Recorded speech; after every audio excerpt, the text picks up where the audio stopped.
Houston, Tranquility Base here. The Eagle has landed.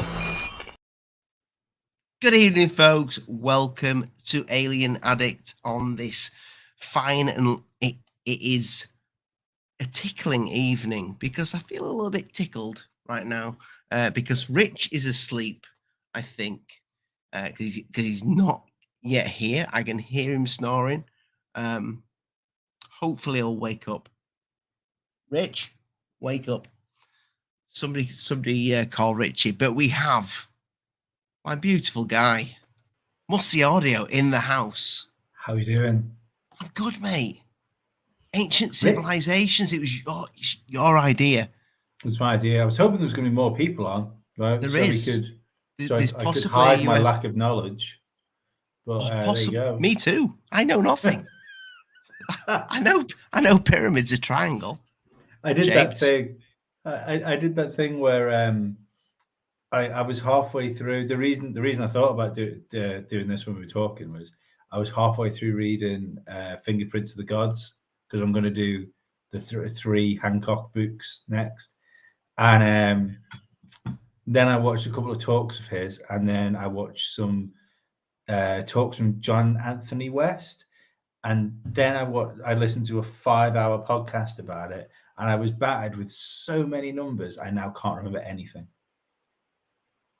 But did anything stick out? I mean, I can't remember the last time I read it. Well, no, I can. I read something. I think it was called The Angry Rat to my little boy the other night, and in the end he ended up reading it to me.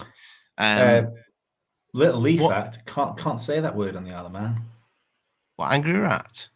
The animal part. Rat. Yeah.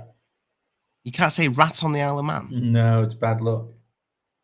Oh right, I didn't know if it was like one of these new age things that you can't say rat. No, it's bad luck to the point where, and the way to stop the bad juju is to touch wood and whistle at the same time. Lee, darling, you're going to be gutted here, but your voice is coming out your camera again. Absolute vagina. Fucking bastard. See, I mean, we spoke for good half an hour. There you go.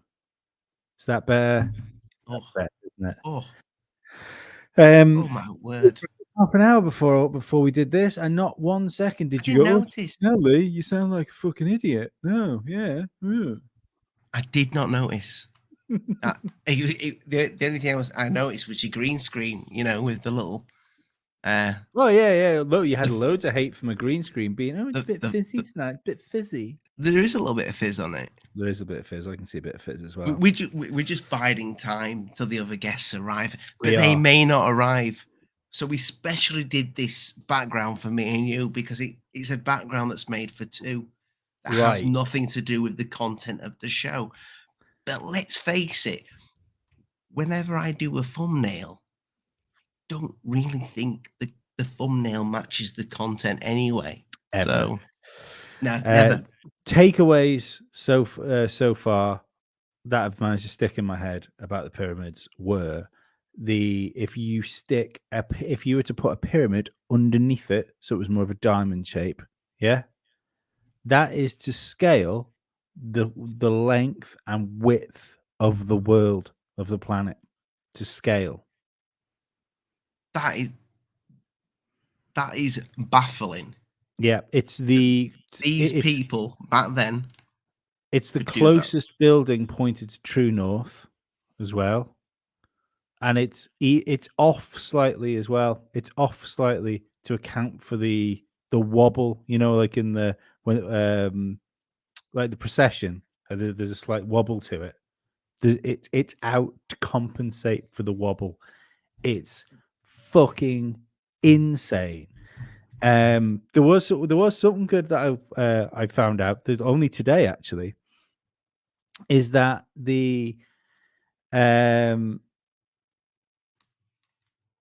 there's reason to believe that the stones aren't actually single stones, because that's always been the idea. Because I think it's 2,600,000 something like that stones that are in the that are in the pyramid, all ranging between 2 and 8 tons. And if they were to be single pieces of stone, you would have to quarry and lay one every 3 minutes for 6 years to build the pyramids in the time scale they were supposed to be built. So they're thinking that it is say a mountain, they've cut into a mountain and shaped. No, they think it's like a form of limestone cement. So they essentially pour the stones into casts and have cast the limestone blocks. It's still crazy and still an amazing undertaking. But that brings more in my head, and I think you spoke about this, and this might be why you think this when we were offline, when I told you not to finish too quickly all of my face. That it's maybe was humans that were responsible, and the ancient aliens. I think it was. I think it was people just wanting to make a program. Yeah, I don't think it was special people. Yeah, I don't think it was Egyptians. I think they very much inherited what was already there, and in some cases, there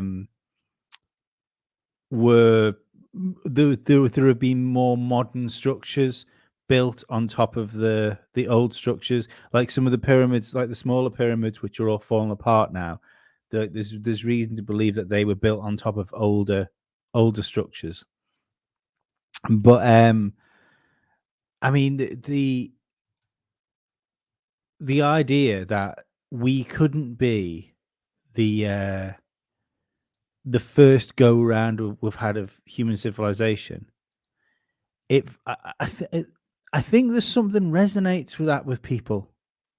Do you take here? The good thing of there is swing round, go to the top of the Great Pyramid, because it's really funny. You always see this, right? Go to the top of the Great Pyramid, big one, the big biggie, one. yeah. Go in as close as you can. Now swing round, so we're looking at Cairo. So we're looking at it round. How do I swing it? Which I don't know. You're driving me. I ain't used this in years, like. Do you not turn the world? Yeah, maybe. Do you turn the world round? Do you spin the world? Do you spin the world? No. Oh, jeez. Oh, That's this not the button. This, see if I can.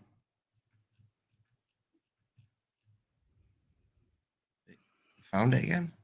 I can only apologise to the musty audio listeners. We are on Google Earth now, about to find the pyramid, because what really strikes me, because you always see the picture of the pyramids that looks out over the desert, but it's only when you see it in conjunction with like the modern buildings that are built there, you really get the fucking vastness of these things. The other interesting thing was the King's Chamber, where that sarcophagus thing is. Everyone's seen the picture of the big. It isn't a sarcophagus, because there was nothing of the sort found in. We'll just say container, because I think even calling it a sarcophagus is it points to the fucking mind control. No, not mind control, but misdirection. I think we've been given. It's when you look at the fact that we were taught the whole slavery thing, and they quarried these stones and stuck them on logs and put them up the Nile and stuff like that.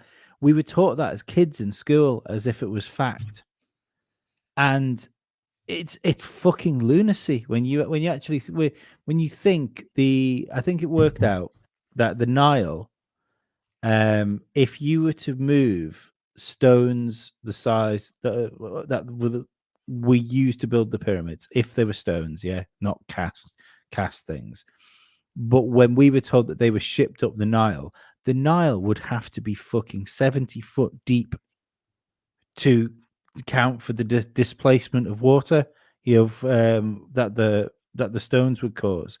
And so you'd either need a really fucking deep pond on smaller boats, or really fucking big boats. The man of the hour. How's it going, mate? How we doing, you guys? We're good, mate. We're good. Good. Lee's just been saying that he, from some of the stuff that he's been reading over the past few weeks, that possibly the pyramids were not actually stones taken to the pyramids, but was almost like molded. What did you say, Lee? Molded through? Like concrete. They made the blocks were made out of limestone concrete. He's talking about geopolymers, right? Yeah. Yeah. I've heard this theory too. By Joseph Shafidovins, that they created a geopolymer to make the stones for the building of a pyramid. However, what Davidovins fails to mention is that inside the stones of the Great Pyramid are built there, they actually find fossils and stuff like that. Mm-hmm. They find shells, they find like old organisms and stuff. So it doesn't appear that they are. I mean, it wouldn't be geopolymers if you're having little fossils and stuff like that found in the stones. So I don't think his theory really holds water, but some people do. Mm-hmm. But with that kind of when you have that kind of evidence in the stone itself, you know, how are you going to say, oh, it's a geopolymer when it actually has like fossilized, whatever, the trilobite or leaves or stuff, like debris and stuff in it. So are these fossils from like the dinosaurs? Are these just like little bits of bone and what have you that still is actual? It's old, but it's not actually fossilized. No, they've actually found like ancient fossils in them. Right. But it's not just the fossils. Like it has like just debris and leaves and stuff from a long time. It's all got kinds of crap, and it's not devoid of stuff inside the brick. Like each stone has a bunch of other crap contained in it from that it's collected over the years. So that would definitely disprove them being molds. Correct. Kind of, but you get that in concrete, don't you? Even now, when we make concrete, you'll get sort of small insects and shells and bits and bobs of what we've smashed up to make the concrete blocks with. I mean, not really. I mean, no, you do. You get bits of shell and smash bits, yeah. Stuff. You do. But no. If you like if you look under a microscope, you'll see little, like, tiny creatures and stuff that have essentially just been in the mix. So I think that's because they were using those things as. I mean, I don't know either way. I'm not saying I believe this one thing. If we were going to go down the man-made route of it, it seems like a reasonable theory. But yeah, I can understand why the stuff found in the stones could actually lead to the idea of it being a polymer. Welcome to the show. Thank you for the super chat, my friend. Lee, welcome to the show. And it is a unicorn, as always. I appreciate that. Kyle, you did and it's a popular video on your channel, and I urge everybody to go watch it. And it was on the tomb of something Cyrus. I can't remember the name of it, but it's a really popular one on your channel. I think it's got 500,000 views or something like that. The tomb of Osiris. The tomb of, was it Cyrus? Yeah, the tomb of Osiris. Yeah. Yeah. So that was an interesting video that you did, and it was huge. I remember it just jumped instantly, and the views just went through the roof. Yeah. And that was your discovery. Mm-hmm. Well, which one? I have the tomb of Osiris, and then I have the cutting stones with sound and light. So Are you talking about the one with where I'm actually talking about the tomb of Osiris? Whichever one you want, whichever one you'd like to go through, mate. I've seen both of them. They're both very good. I think is the sound and light your number one on the channel? Yeah. So, well, and both of them. Should we play? Should we play a little bit? You know, no, it's not really a big deal. I mean, if you want to, you know, you can still throw it up there, or whatever. But if we want to start with like the Tomb of Osiris, there's some interesting things that go along with the Tomb of Osiris, because you know, Osiris was believed to be the last living god in human form for the Egyptians. In fact, they clearly stated, and this is recorded by Herodotus, that there hasn't been a god in human form on Earth for 17,000 years, and that Osiris was the last god on Earth that came in human form. After that point, every god that ever came to Earth was in animal form. But at one time, there was a god that came in human form, and in fact existed around the people, and in fact was their king, was their pharaoh. And so they knew he was a god, that he came from somewhere else, and he lived with his people, and it was just accepted as normal. And it obviously, you know, Osiris is the god of the dead. That's why you see him represented as, supposedly you see him represented as green, like he's dead, or as a mummy or whatever. And his people, the cult that worshipped him or whatever, they spoke about him as if he was an actual living dude. Like, he made purchases. They have receipts and stuff from him buying stuff and doing trades with people. Like, he was like an actual dude that lived with them, that was a real god, and had magic powers and stuff. But he was an actual god that was living among people and taught them civilization. He stopped them from eating each other, cannibalism, and all kinds of crazy stuff.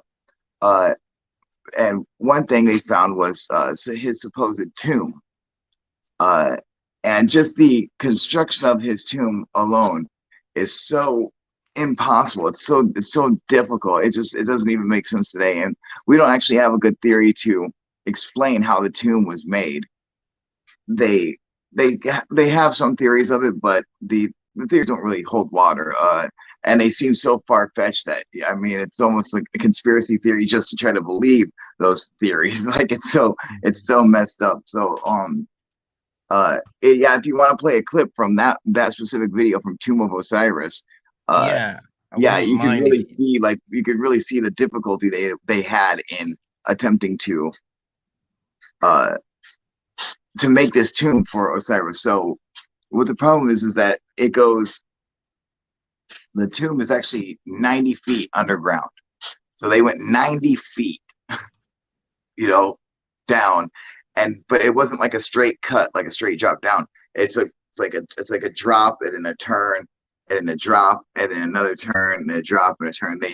They do these weird rooms, and on its way down, they have like spare rooms where they put other sarcophagi that have been found in there. And when you get down to the bottom, you come across Osiris's tomb, which was a giant 12-foot long coffin that's cut. And it's interesting because the tomb shape, like the design, the way it's cut and angled or whatever, it looks almost exactly like the stones or the sarcophagi from the Serapeum, which is another interesting fucking place, you know. I don't want to show it all, Kyle, because I want people to go check it out themselves. But if you could, do you know roughly round about where it is that you talk about the actual tomb itself? Yeah. Let's see. So that it's right about here, coming up. Yeah. About here? Yeah, like right there. Like you can go.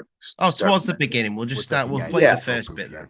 And today we're going to be discussing the tomb of Osiris, the God King. Osiris, Lord of the Dead, the foremost of Westerners, he who is permanently benign and youthful, God of the afterlife. People call him by many different names, but the one thing we don't call him is real. Today, we consider him only a myth. But what did the ancient Egyptians consider him? The first pharaoh? From the first time, called Zeptepi, a time before Egypt existed, this god king descended from the stars and taught man the knowledge of civilization and ruled over the humans that worshipped him. In fact, the entire Egyptian culture is a copy of his style. All Yeah, that's pharaohs true. attempted to mimic his look, the crown, the beard, the crook and flail, and so on. The only thing they couldn't copy was his dark green skin. Retold is the story of Osiris. The first day, a fake battle takes place. Osiris is killed. The second day, the procession would take his body on the Nile to his tomb. The third day, he is mourned and his enemies are destroyed. The fourth day, prayers and vigils are held. The fifth day, he is resurrected. So, what can we take from this? Well, I would think it would be the details. It seems awfully specific for a pure myth, but probably most interesting part of his tomb. Why does he even have a tomb? Yeah. No other gods have a tomb. Tell me, have you ever heard of the tomb of Ra or the tomb of Anubis? Right. Maybe the tomb of Horus? No, of course not. Because these places cannot be explained through standard chronology of Egypt, they resort to the last weapon of defense, myths, symbols, or magic. But let's look at the evidence first. We have the Osirion in Abydos. Once believed to be from Seti I, most people and Egyptologists realized this would be impossible. The Osirion is over 5 meters deeper than the surrounding temples, but was an above-ground temple when it was built. And it's constructed of perfectly smooth megalithic-sized blocks of rose granite. There are no other temples made with that style or material. Besides the fact that the Osirion is below the water level in the ground, meaning it is forever flooded. Every season, it fills with water and must be pumped out continuously, which I could see causing a problem for anyone cutting and lifting 20-ton blocks of granite into place with absolute perfection. Also, Seti I clearly states he was renovating the Osirion, not building it. So that would mean it was already there, buried for thousands of years, at a time before the water table reached it. But this place does not contain any hieroglyphs anywhere, nor does it contain a sarcophagus. But there is another place called the Tomb of Osiris, and its mysteries are even more baffling. Yeah, see, this It's place is located cool. under the Temple of the Sphinx. Not the Sphinx itself, but close enough to be of significance. And so when people want to talk about impossible construction, stuff like the Great Pyramid or Pumapunku, Hey, pause this real quick. either one of those have anything on the tomb of Osiris. You want me to pause it? This is Yeah, one pause of this the real most quick. enigmatic places you could. Just look, you guys look at the design of this. You know, this is like a 3D model of it underground. Okay, I mean, look at. Have you ever seen a tomb like that? I mean, look at the tombs of all the pharaohs in the Valley of the Kings. I mean, have they ever have a design like this? I mean, they'll go deep into the mountain, but they never go like straight down like this and then have a bunch of corridors and then continue down. Like it's so deep into the body of the earth. It's fucking crazy. Most tombs are like cut like where the tomb is like cut into the side of a mountain or a hill to get deep in the earth. Not that it goes like straight down. You know, but I mean, look at these designs. So I mean, consider this, that you're digging straight down and then making a turn and then digging straight down again and then taking out all this whole room and then digging down and then digging another whole room out and then you got to get a coffin, a sarcophagus, somehow all the way down there, and then I mean, like, how is that possible? How do you even get one down there? You know, Maybe, like, look. maybe it was already down there. You know, maybe they had to make it down there. You know, that would make more sense than you know, them making the sarcophagus above ground and trying to bring it down, because it seems impossible. Even light, but then how do you get light down there to work with? If let's say you wanted to use like fire to light your way down, you've got fire using oxygen in there, so you've got to ventilate the place as well. It's just insane. It's insane. Egyptian light bulbs. Egyptian light bulbs. Right. All right, you can keep playing it. Does this show the tomb, the actual? Yeah. Because I'm sure you showed the inside. Yeah, it does. Is this it here? It's got to be coming up. Yeah, it's here. I'm gonna skip to this bit. Go here ahead. Yeah, skip to it. I want people to go check it out for themselves. I mean, is that crazy or what? And then they're like, oh yeah, and then people would come and worship here. Yeah. Really? Bullshit. It was made in a design so you couldn't just come and go as you pleased. So how did they even worship it? It was completely underground. I mean, are they suggesting that that this was open the whole time, that they could just go down there and pray in front of it or something? It's meant to be hard to get in there. Yeah. And I mean, you're 100 feet underground, 3 different chambers to get all the way down there to worship at the feet of Osiris. That doesn't exist. It's not actually there. Look that make any sense? Now, what else is interesting is if you take Yeah, a look why at go through the all that lid trouble here, to have a does sarcophagus it that remind doesn't you have a of body in any it? other lids you may have seen in Egypt? Well, it sure as fuck reminds me of the Serapeum. I mean, both of them are made Look at that. of That looks olive just like it. granite. Yeah. Both of them have the exact same design, shape, Exactly same. everything. Both of them have no markings, even though some of the stone boxes at the Serapeum do have markings. Those came at a later date. When they were originally made, there was nothing on them. That's why most of them have nothing on them. Just like this tomb has, sarcophagus has nothing on it. You So know, Was there Osiris? was nothing found in either of those, Basically, was there? Were they he found no. empty? See, was that's their what's god, and interesting is he that the tomb of Osiris. This is supposed to be a tomb that people are supposed to go. Remember, this is what Egyptologists say, that this was meant for people to go and worship at, but it was symbolic. That all this work, the coffin, everything, this deep cut tomb, this was all symbolic tomb for them to go and pray at. You know, like to go through like this impossible construction just for a symbol, you know, because there was nothing in the coffin when they, or in the sarcophagus when they found it. There was nothing inside of it. So they're like, oh, it was just meant to be a symbolic place for them to go and pray at. But it's not like you could just get down there like this. The getting all the way down to the tomb itself. You'll see later that the tomb itself is actually surrounded by water. And the sarcophagus is actually put into it's like its own little pool of water, and it's got 4 little obelisks that were around it. The obelisks were made from like black diorite, like this really hard stone. In fact, they used the diorite stone to actually chisel away at granite, to cut through the granite. So it's a very, very hard stone. So I don't even know what stone. The only other stone to cut through diorite is diamond. So I'm not even sure how they made these pillars, but yeah, they have in each corner of the sarcophagus it lies a pillar. They're all broken and pushed over now, but I mean, like it's each pillar is this diorite. Yeah, a little tiny obelisk made of diorite.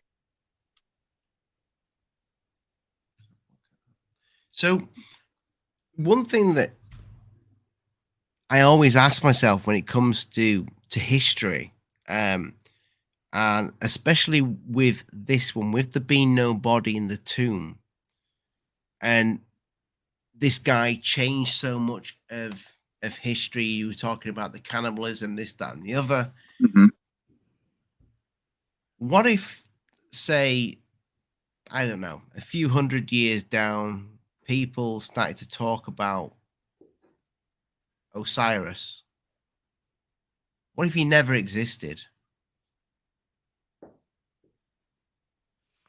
But he was placed there for the powers that be at that time, because they needed that. They needed something there. They needed this this god, almost.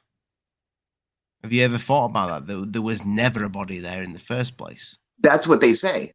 That's their theory, is that there never was a body there. That all of this is all symbolic. That they went through all that trouble and to make a fake coffin, a fake sarcophagus, for just the symbol, to symbolize him having an actual coffin, that he didn't actually exist, that it wasn't, that it's all just a myth.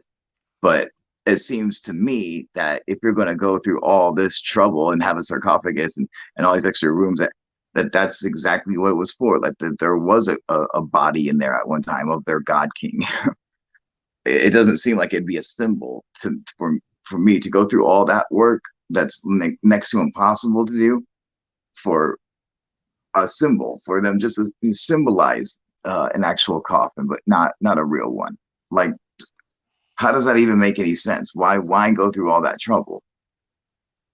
You could just as easily have a temple above ground where you could go and worship and pray to Osiris without having to, make this impossible cut tomb and transport,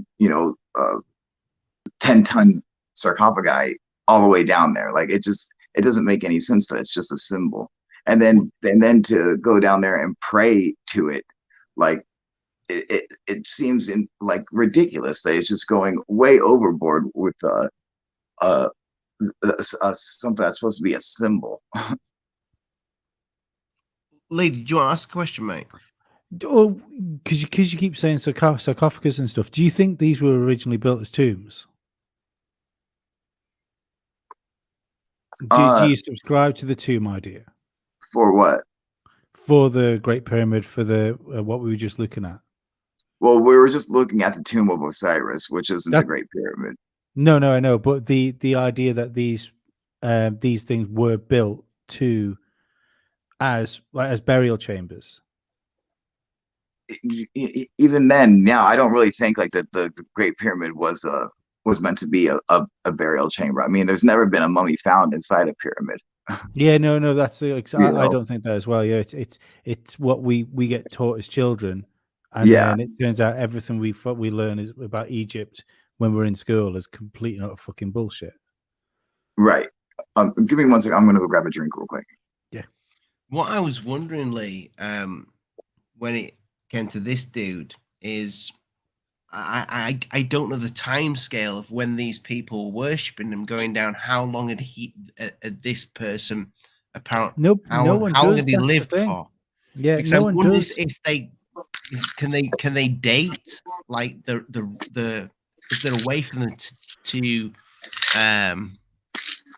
date the rock down no there? you can't carbon date rock. I think am I right in thinking that the carbon dating that came from the pyramids was from the Sphinx, but it was just like it was like plant matter that was on top of the stone that they carbon dated. Yeah, you can't carbon date stone. You have to have something that has carbon in it to date it. So you have to have a living organism. That's why I didn't use the word carbon date. I just said date it. But there's no way to find out how long ago those tombs were dug before, when people were going down there, say, I don't know, a few 100 years, 500 years or whatever, worshipping this Osiris. There's no way for us to find out at the moment in time how old they were. Well, you're talking when you talk. Listen to people like Graham Hancock and stuff like that.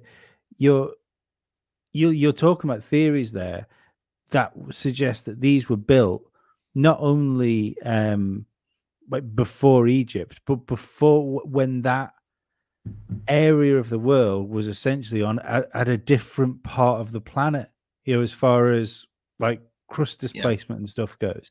You know, it's the idea that they weren't built in a desert, they were built in lush forests, you know, in a like a rainforest type environment. I think that's what scrambles your head trying to think about it sometimes. Is you're almost just think it's almost like they were built on a different place completely rather than where we see them now. Well, I mean, think about this. Every pharaoh that's ever been found to date have all been found in the Valley of the Kings. Mm-hmm. Every single one of them, except Khufu and Khafre and Menkaure supposedly are buried in their pyramids, which were supposedly their tombs. However, there's not any bodies. There's never been a mummy found in the tombs. Mm. And not only that, there's not a single hieroglyph or an inscription anywhere on the Great Pyramid. So, and if you look at the tombs of all the pharaohs in the Valley of the Kings, all of them are covered with magical inscriptions. You need these inscriptions to ensure a safe passage to heaven. All right, this is something they had to have, and yet there's none of that in the pyramids at all. So how did the pharaoh even get to heaven? You have to have these magical transcriptions to get you there. And not only that, but the magical rites and stuff that they have chiseled on the walls and stuff in the other tombs are also on their sarcophagus. So inside their sarcophagus and stuff, you'll find that the same magical quote, written inside their tombs, like inside their sarcophagus. But the sarcophagus and the Great Pyramid, or what they say is a sarcophagus, doesn't have that either. So not only is it not on the walls, it's not on the sarcophagus either. And then besides that, when Al-Mamun and his army broke into the pyramid in the year 809, they spent like a year or 2 years carving their way into the pyramid. They finally break into the Grand Gallery. They're able to get up to the king's chamber or whatever. And when they got there, what did they find? Nothing. It was completely empty. And not only that, but the lid for the sarcophagus is gone too. So what do Egyptologists say? How do they explain this?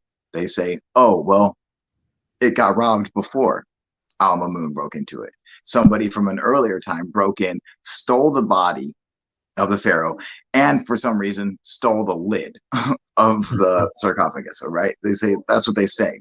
Well, then, if that's true, how did they seal it back up? So they broke into it, then they stole the body and everything, and then on their way out, they filled it all back in with brick, with giant pieces of stone. Like, how is that possible? Like, if you go and you break into a place and you break into someone's house and you steal their TV, you don't go and fix the door on your way out. You just grab the TV and go. These guys were they broke in and then filled it all back in, because like it doesn't make any sense that it was broken into. What if they weren't?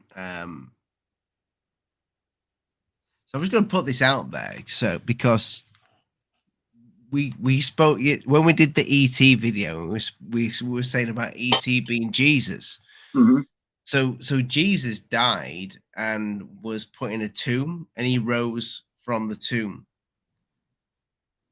What I mean, it's crazy, but what if they were actually maybe not gods as we man in the cloud, but somehow some sort of something that they had in these tombs. The reason why there's no body there was a body there, but they rose from that tomb, just like a resurrection machine. Yeah. Well, that's what they say the pyramid was a resurrection machine, that it was supposed to resurrect them and then send them to. See, I didn't even know that. I'm a genius. You're a fucking genius. You know what your fucking theory is actually what they say. Really? Yeah. I think the other thing to remember is how big those, like the sarcophagus is. You know, they're fucking big objects. And again, it's something that if you're going to use that to bury a body, especially if it's going to be fucking difficult to get it there, it makes no sense making something that big. Just to put a like a mummified body in it. I mean, with nothing to back that up, you've got to think, well, if it's something that's difficult to get down to, it would make more sense that it was something that was built in order to keep something safe rather than to be a place of worship. Well, didn't they bury them with more than just the body? Like they put them in with their all their treasure and stuff like that is supposed to be with them too. You know, everything they had in their regular life, they're supposed to have it in their tomb with them. Just like all the Valley of the King, all the Pharaoh's tombs, all were filled with all kinds of crap. With King Tut, yeah, as you said, like when his was broken into, it was full of all kinds of cool treasures and stuff like that. And that was what all of them did. This is why it was a big thing for. Put his favorite wife in there while she was still alive. Yeah, well, while she was still alive. They probably killed her and stuff. His concubines and stuff. They probably buried them alive too. You know, they got to take them all with them. You know, but yeah, and then in the Great Pyramid, there's nothing found. There's no treasure or anything like that. But they say that, oh well, it got robbed at an earlier time.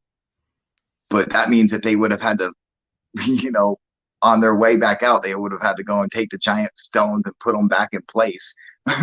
For, you know, because I mean, these guys cut through this. They cut through it, you know. And what's interesting is like my theory on the construction of the Great Pyramid, which I mean, there's just countless evidence supporting this, that it was built on a pre-existing mound of earth. And what they did was they simply encased this already pyramid-shaped mountain. They encased it with stones, but like a huge section of it actually already existed just normally. And you know, things that support that idea is that in Egypt, there's a place called the Black Desert. And in the Black Desert, there are mountains everywhere that are in the shape of pyramids. And these pyramidal mountains are covered in this black stone, like this it's not, or it's like a black basalt stone or whatever. The mountains are just covered in it. Well, at the Great Pyramid, around the perimeter of the pyramid is a flat platform of black stone, of that black basalt that you find on these mountains in the Black Desert. That same stone is around the base. So what I'm saying is that they would take the stone from the mountains and use that to make the base around the Great Pyramid, and then they would take stones from the quarry and making the actual pyramid itself. And so they basically just encased a pre-existing mountain that was already there, and then that explains why the quarry they have, because one of their issues with the Great Pyramid is that they're like, where did they get all the stones? Because the quarry there isn't large enough to, you know, have all the stones to make up the Great Pyramid itself. The quarry is just not big enough, because the quarry could only make like maybe like 500,000 stones at most, and you need like 2.3 million stones. So they have no idea where the other stones came from. But if you're building on a pre-existing mound, then that explains why you have so few stones. It explains why the quarry could be so small, and yet you could still have this giant pyramid, because most of it was already done. They just encased a mountain that already existed there. And then that would explain how you could make the grand gallery, the corridor, and then you know, you cut it into a pre-existing mountain. You just cut straight into it. Yeah, and then you can go and put your sarcophagus and whatever and stuff, and then you just build around it. But is there evidence of that it is possibly a mountain that's been cut into? Mm-hmm. I mean, there's a ton of evidence for it. In Because fact, you don't hear that. yeah, it's not a theory that like anyone has put forward that I know of besides me. But when looking for the evidence, I mean, it's all there. Like, I got a video of someone going into the Great Pyramid, like to get into Al-Mamun's entrance, which is the same entrance they use today to take visitors to go inside of it. They used his entrance. There's a video of them going from outside of it all the way into the tomb, so you can watch the entire procession from outside all the way inside of it. And as you look at the walls, you can see that there are no square blocks of limestone just being stacked around. Okay, it's like just straight up earth, and it's just all around. It's all just chunky pieces of earth. There is no just blocks anywhere where they cut and they went through the Great Pyramid. So it's like, but where is all this? Where are all the limestone blocks? It's like if you're just going into straight earth, like just straight rock.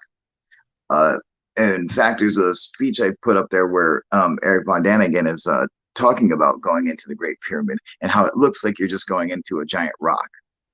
It doesn't look like there's just blocks of stone supposedly all around you, but that's what they say, that it's all just built of pure stone, you know. But when you go inside of it, you can clearly see that it's not made of cut limestone, but just pieces of earth, and they just tunneled through the earth like that will go ahead.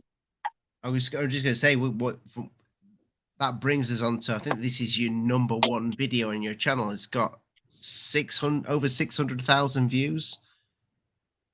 And this is the granite being cut by laser.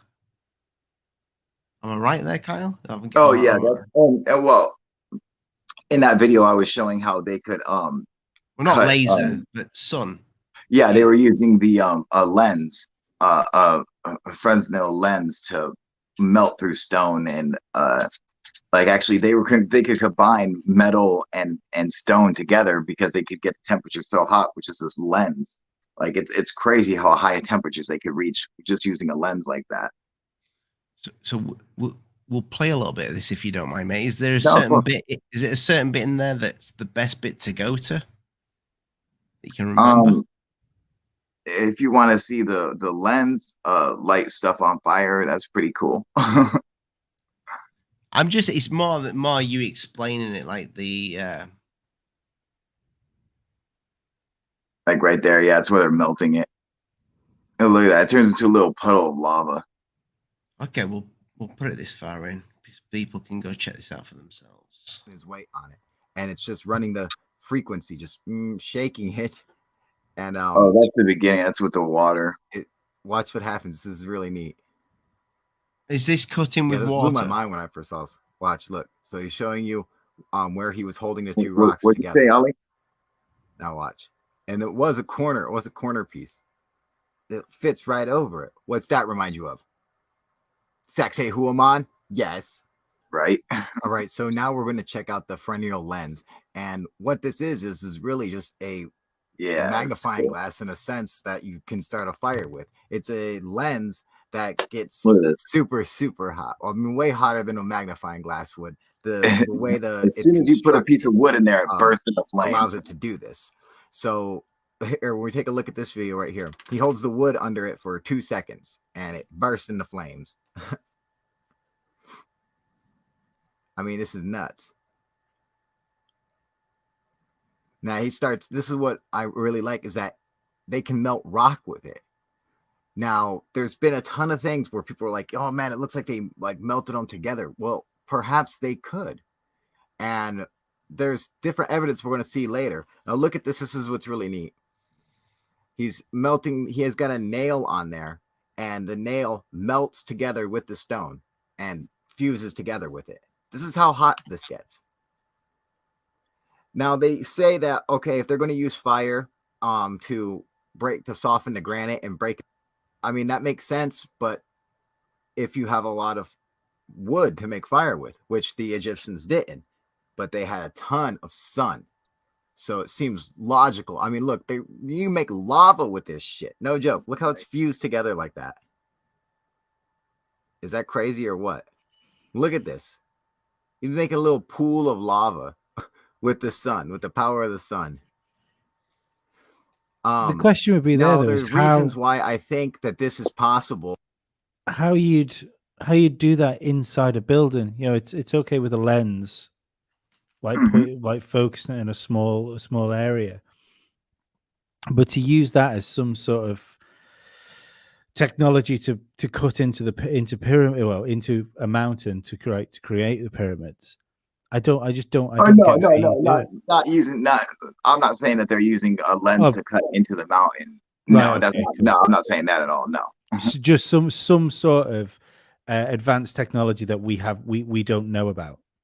Yeah, I'm saying that that it's possible that the Egyptians used tools and stuff that existed around their days to do stuff, because there's stuff that we see evidence for that we're like, well, it doesn't make sense with the tools that they have, and that, like, you'll see like melted stone and stuff like that, which they're like, how could they do something like that? And I'm saying, well, I know for a fact that they've discovered lenses in ancient Sumeria and Babylonia and Egypt that were 5,000 years old and stuff. So you can just extrapolate from that they could have very well built a Fresnel lens or something and were able to melt stone, and it explains the stuff where they have melted stone and things like that, where other people are like, oh, it has to be like an alien device or something. I'm like, no, it doesn't. It could be something like that. We just, you have to look at it from a different point of view. So there's stuff like that is possible. It doesn't have to be some alien super saw that's cutting through it. It could, be something like this, something that was, easily created. Do you not subscribe to any of the ancient alien theories then, Kyle? No, I do. I am an ancient alien theorist. However, I don't believe like most of the stuff you see like on the Ancient Alien like TV show. I don't really agree with, but the theory really comes down to that. I believe like that ancient man probably encountered UFOs and maybe extraterrestrials and worshiped them as gods, as opposed to and so like a lot of the stuff you'll see from ancient times might be a monument to them, but not constructed by them. You get it? Like, not like you need aliens to do it, but they were doing it to impress their gods or whatever, like making the Nazca lines. They're doing. I was just about to ask that. I could see it, yeah. So because those lines, if you look at them on the ground, they look like nothing at all, and it's only till you get right up in the air that you can actually make out what it actually is. And there's a mountain that is complete. It looks almost like a runway. Yeah, the plateau. Yeah. Mm-hmm. Do you guys have any theories on that? Go ahead, Lee. I think I always don't find it weird to talk about it being a runway, because that's what they say on the ancient aliens. Yeah, it's a runway. It's a runway. I mean, I don't think aliens need a runway. No, I don't think so either. Yeah, that's what I think is weird about that. See the pictographs and stuff like that. I get the fact that you say, well, you can't see what they are until you're up high, but it's not like this sort of super advanced pictures. So I could totally understand that's something that's been done as a rite of passage that people have to walk around. I've never really got the fact that it has to be something that happens from the sky, to make sense of those. I mean, I think, knowing that, if your gods are in the sky and then you make a picture on the ground, that's where the gods would see it from. And so, and that's what I think the lines are meant for, for their gods that happen to be in the sky, as opposed to, on the ground. Because on the ground, you can't make out the lines. You have no idea what they are. Like, it's hard to even see where they are. It's only from the sky that you can tell that it's a giant, hummingbird or whatever it is. So it's like, it's meant for somebody to see it from the sky, and the gods to see it from the sky, not meant for man. So that's where like my ancient alien theory kind of stops like right there. I don't subscribe to them saying that aliens came and constructed the pyramids or made the Nazca lines or anything like that. That all that stuff was done by man, but it was done in honor of our of our gods, and which makes sense to me because having a UFO experience, especially back then, it would be like a real religious experience for you. I mean, because it's a crazy experience even today. So back then, I mean, it would have been just mind blowing. It would have been, it's something that, felt like it's above and beyond you. That's somewhere that I would love to see in person, especially from above. But I know they spoke about these little. I don't know if you boys have seen them. I'm pretty sure you will definitely see them, Kyle. I think you might have seen them, Lee. The little gold, like aeroplane insect things. Mm. Were they not found quite close by in Peru? Were they? Am I right by saying that? No, they're found in like central Mexico. Right, so it's quite fair, right? Okay. Yeah. So it wasn't even like South America. It was like central Mexico as opposed to South America, where the well, you see there, that's History Channel for you, because that's the editing of the History Channel. From me watching that and being educated from that, and seeing these little tiny aeroplane things straight after watching a mountain cut off from the Nazca lines, and I'm thinking, yeah, that's really cool. That's what landed there. Yeah, see how they put those two and two together and make you think like, oh yeah, like those are like these golden little planes that were like landing there and at the Nazca lines, like for the airport. I think apparently they got one to fly. Whether that's accurate or not, yeah, they did. Mm-hmm. Yeah, but was the design accurate? I mean, they said they literally totally copied everything about that. Yep, they all they did was scale it up and then put a motor on it. So they scanned it in, put a motor on it, and it flew. Yeah, it flew great too. From a tiny little golden earring. Yep, and it flew just like it was perfect. It was totally aerodynamic. And what's interesting is like the plane itself had a vertical stabilizer on it. And there's nothing in nature that has that. There is no animal. There's no birds don't have vertical stabilizers. They don't need it because of their wings, because they're how their frame is designed. They don't need a vertical stabilizer. They stabilize themselves with their wings independently. Since we can't make a machine that does that, we use a tail, a vertical stabilizer itself to stabilize us. But in nature, that doesn't exist. Yet with that, it did exist. They put it in there. Hey, what up, Q? Yeah, Q saying they did change the material though, Kyle. It wasn't made of gold. Yeah, I know that, Q. Obviously. Very few planes today are made from solid gold. I heard Epstein had one.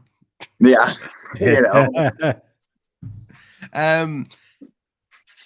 that's my favorite episode of Ancient Aliens. Then I think that's it.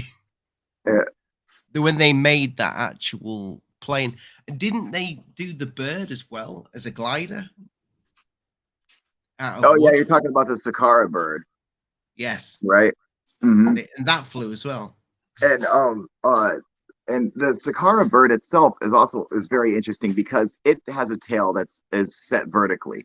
Yeah. To make like a vertical stabilizer for the tail, which birds don't have. All their tails are flat, and this tail's like this, as opposed to all birds' tails are flat like that.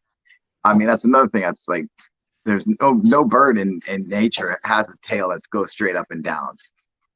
So why would they even do that? Welcome to the show. Welcome to the show. Just to put a good comment up there. And if you look at the bottom one, he just pointed out that fish have vertical stabilizers. And so like a flying fish. No, just like just fish, No, fish in but- general. But I've just thought, the flying bird with the vertical tail.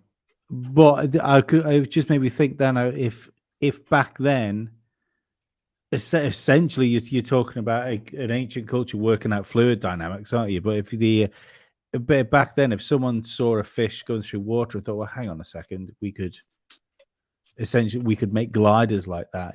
So it could have just been, it could have come from that. Shit, Lee.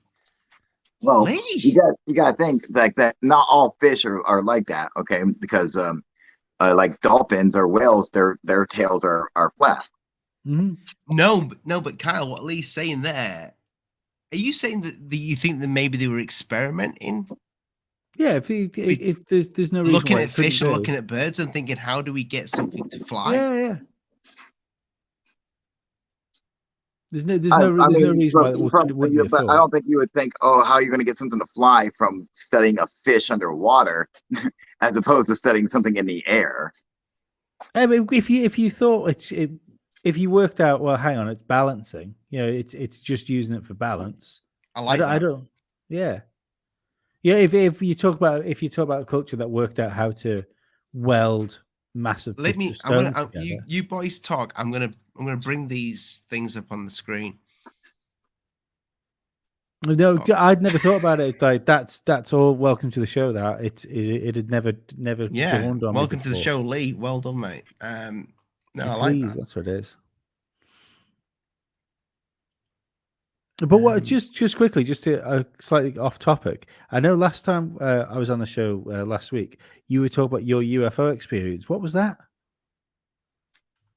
Oh, which one? Whatever because you just mentioned when I had my UFO experience last week. I was just wondering what it was. Oh, so there was. I had several different UFO encounters. Sorry. You said you were close and you were really close to one. That was a black sphere UFO encounter that I had. And what happened with that was I was actually out on my roof on a UFO hunting platform that I built for hunting UFOs on top of my roof. And while I was up there, a black sphere, maybe 4 feet in diameter, came out of nothing. It was like it was invisible, and it was like a ball coming through a wall, dude. Like it just popped like right into my view, and it was maybe like 20 feet away, and then it floated directly over top of me. Like, so I'm sitting like, Indian style on this platform, and then it floats like right over top of me. So if I stood up, I could have touched it. Like, this is how close it was, and it was just this solid metal machine, this like perfectly spherical. It was like a gunmetal black, like a dull black. It just sitting there spinning. Like how this thing even flew, I had no idea. There was no propeller, there was no engines or anything. It was just flying there. Like it was insane, dude. Like it had these weird, like this really weird pencil thin line going around the center of it, and then from the bottom up to that center line were also these small little lines that would go up to it, kind of like if you're looking like at a basketball or a pumpkin from underneath, but it was all uniform in design. Like it was all like a perfect sphere except for these little lines that went around it. And while I was up there, like I had these lasers in my hand, but I wasn't really thinking, and I squeezed my laser, and the laser hit the UFO right above me. And it's the second it hit the UFO, like all the thoughts in my head like echoed, like bah, like they made like this echoes, and it really scared me. Like it freaked me out. I let go of the laser, and as soon as I stopped, like that stopped, and then it just spun for a minute and then floated over the trees and started floating away. And so I jump off of my roof and run back into the house, like through the window, and run, and I tell my Swiss sister and her boyfriend, that there's the probe UFO is back, and my brother-in-law at the time wanted to see it, and I'm like, well, we could probably see it floating away if we run out there. And so we run downstairs, and we go to the front door, and we open up the front door, and it's sitting in the driveway, just spinning, like it's sitting there waiting for me to come out. And it's like maybe like 4 or 5 feet off the ground, just in our driveway. just sitting there spinning this black sphere. My brother-in-law was like, "Oh fuck!" Like he flipped out, and then I started to walk towards it, and I thought like there was like this like a force field like holding me back, but it wasn't. It was actually my brother-in-law was holding my shirt, and it was like pulling me back, like he was afraid for me to walk up to it, like he was all freaked out. And I noticed like when I started to move towards it, it started to move away, but when I stopped, it stopped. So it always stayed the same distance from me. And then I was like, fuck it, and I started running towards it, and it just went out into the street and then just started floating up and away at like a 30-degree angle, just like it was nothing. And people were out on the street lighting off fireworks, completely oblivious to what was going on. Like they didn't even have a clue. And it wasn't until a little girl was yelling about Dan being in his boxers, where our neighbor was like, "Hey, what are you doing outside in your boxers?" And then Dan was like, "Look, dude." And our neighbor turned, and his whole family's out there. They look and they see it, and they're like, "Holy shit, dude!" Like all of a sudden, they see this UFO just floating, right away. Like, I mean, like, like my entire family saw it. The neighbors all saw it. Like, it was just crazy, But I mean, it was a shock when we ran outside and it was sitting in the driveway.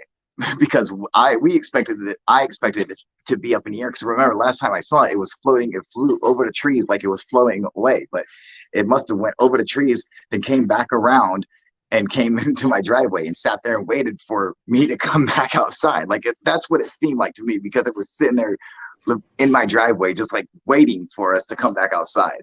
Like that was probably the freakiest part. To see it sitting back there, because I expected it to be in the sky, like we were going to see it in the sky floating away, but it wasn't. It was sitting in my driveway, just fucking waiting for me, man. How long ago was this? Yeah, dude, it was crazy. What's up? How long ago was it? This was July 3rd of 2011. Wow. Crazy. Lee, do you know how many times I've tried to catch Kyle out on that story? The story's not changed one iota, and his family back him up, to be fair. If I had that experience, every time I'm still the same story, like because this is everything I've said that happened. That's exactly how it happened. Like I've never added anything to it. I've never taken anything away from it.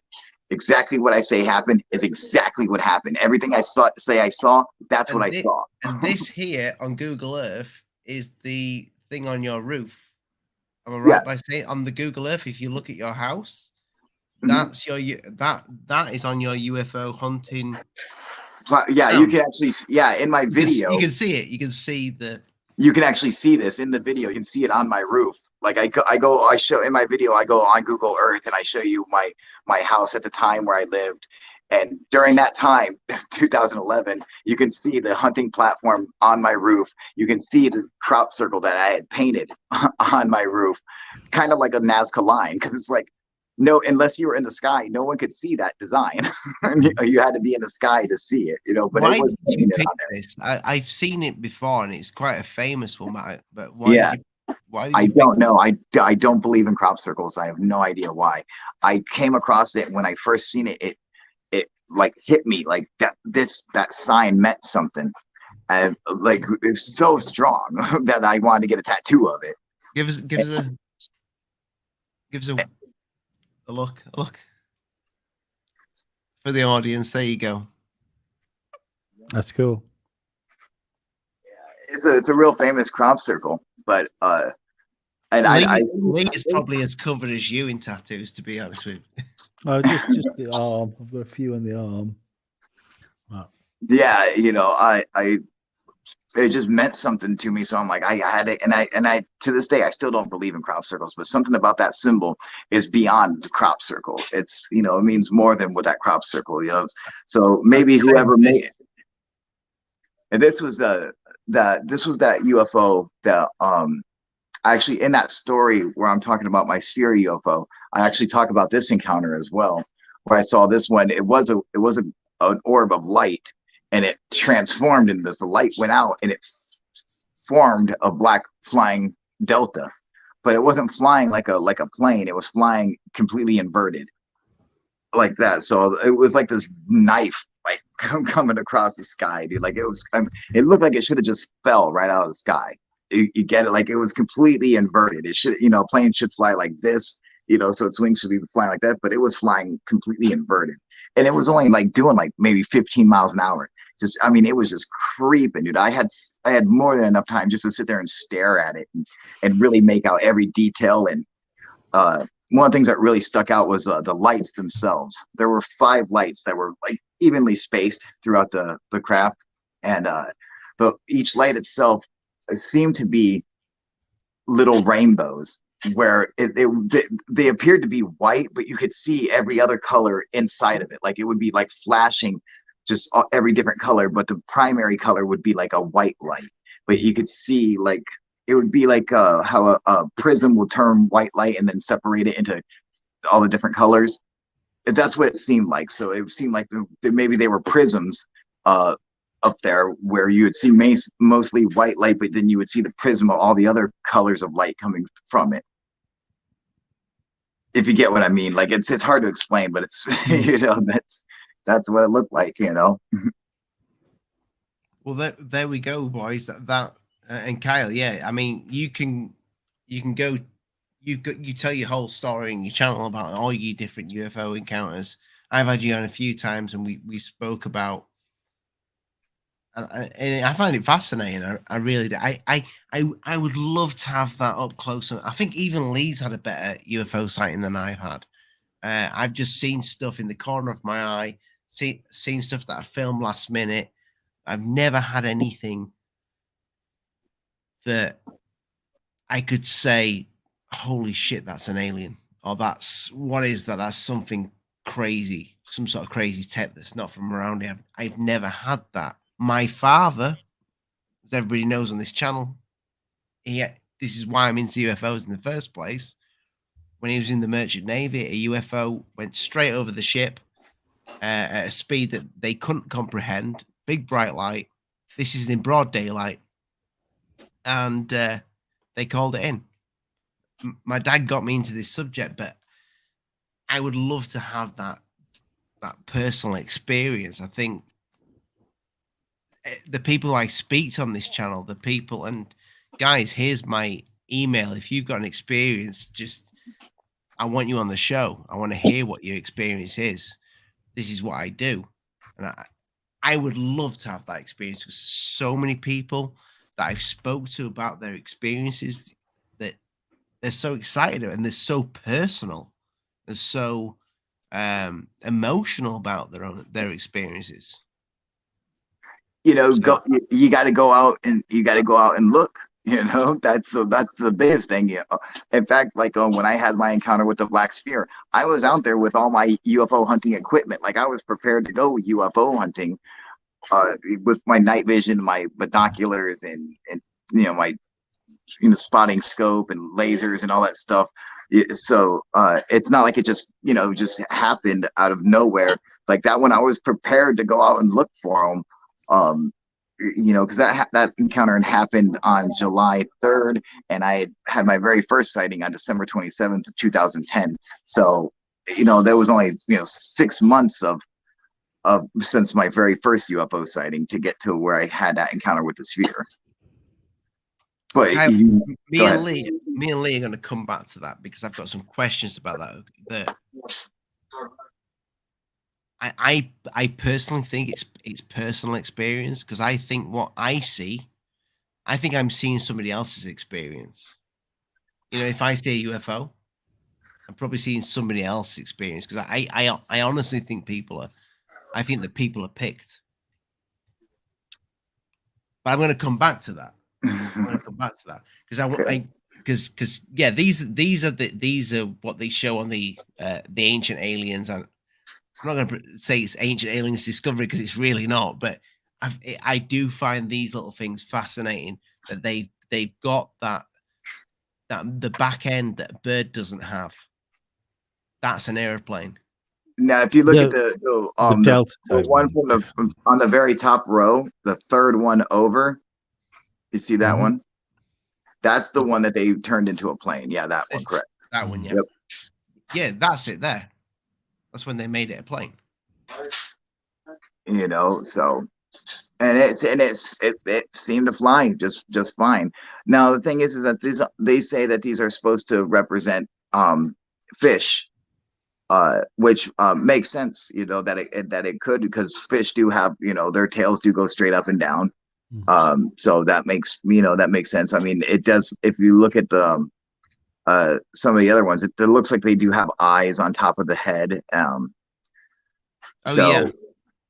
It could very well represent fish, but at the same time, I mean, it's a really weird representation of them to have wings coming out to the side. Very few fish have that. And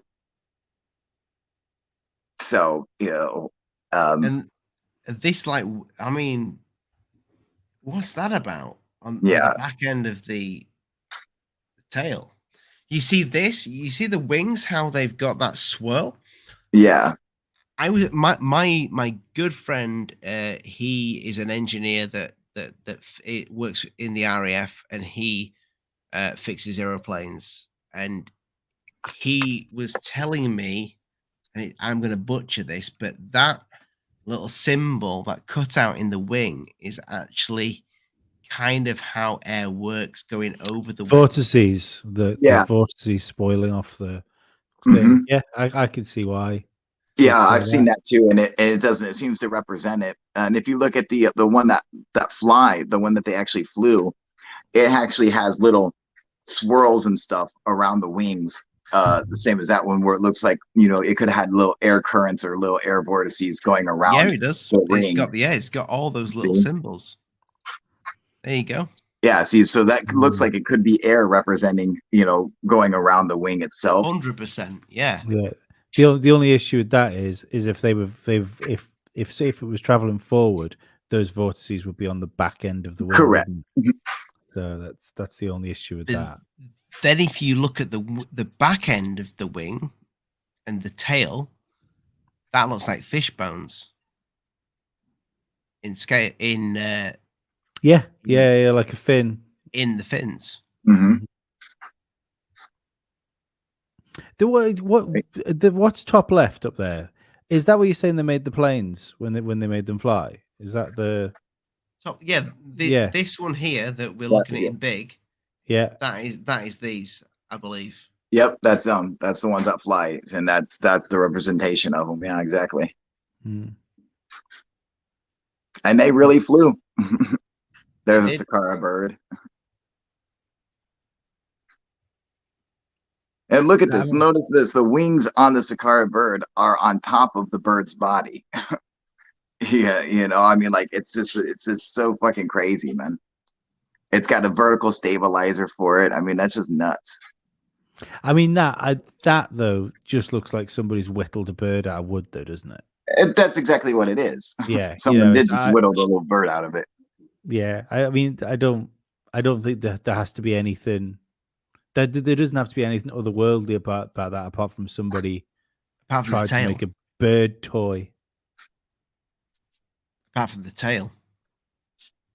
Yeah, but that's another weird thing. It's like they whittle a bird, except the tail isn't copying a bird, because it's the opposite way of how a bird is shaped. So it's interesting that whoever carved it, they may have had an idea of how aerodynamics works. And they carve that into the toy without really realizing it. I don't think we'll ever know. In all honesty. Well, that's what I think's dead interesting when it comes to the idea of ancient civilizations. Is what point? Because at some point, I think big chunks of human history are being kept secret from us for some reason, as far as what we look at now as recorded history, and what we look back on as far as these ancient civilizations and the big bits of history that we sort of skip over because it's inconvenient archaeology. Why do you think it's being kept from us? I don't think it's being kept from us at all. Do you know? Yeah, because I mean, that's that you're having this, by doing that, you're saying like, oh, there's a conspiracy that they're all getting together. Let's keep this shit quiet. Like, I don't believe that for a second. No, what I do believe is that they refuse to accept evidence that contradicts their theories and timelines. But I don't think that they're going out of their way to try to suppress history and stuff like that. I think it's just easier for them to deny a one-off instead of accepting it and changing their timeline, because all this other evidence suggests that this is what happened, and then you have a new piece of evidence and they're like, that suggests something different, and they're like, well, instead of changing our entire theory, we'll just ignore that one piece of evidence. However, that's a bad way of going about it, because you should change your theory, should match the evidence, not the other way around.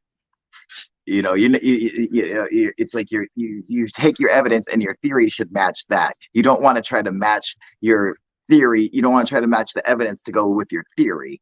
So you want your theory to match the evidence. And I can see why people will do it. It's people have made a lot of money and they've got themselves in high positions, and if all of a sudden you take that area of the field and go, well, actually this is all wrong, and it's predated by 40,000 years, those people, their discoveries mean fuck all of a sudden. But exactly. Yeah.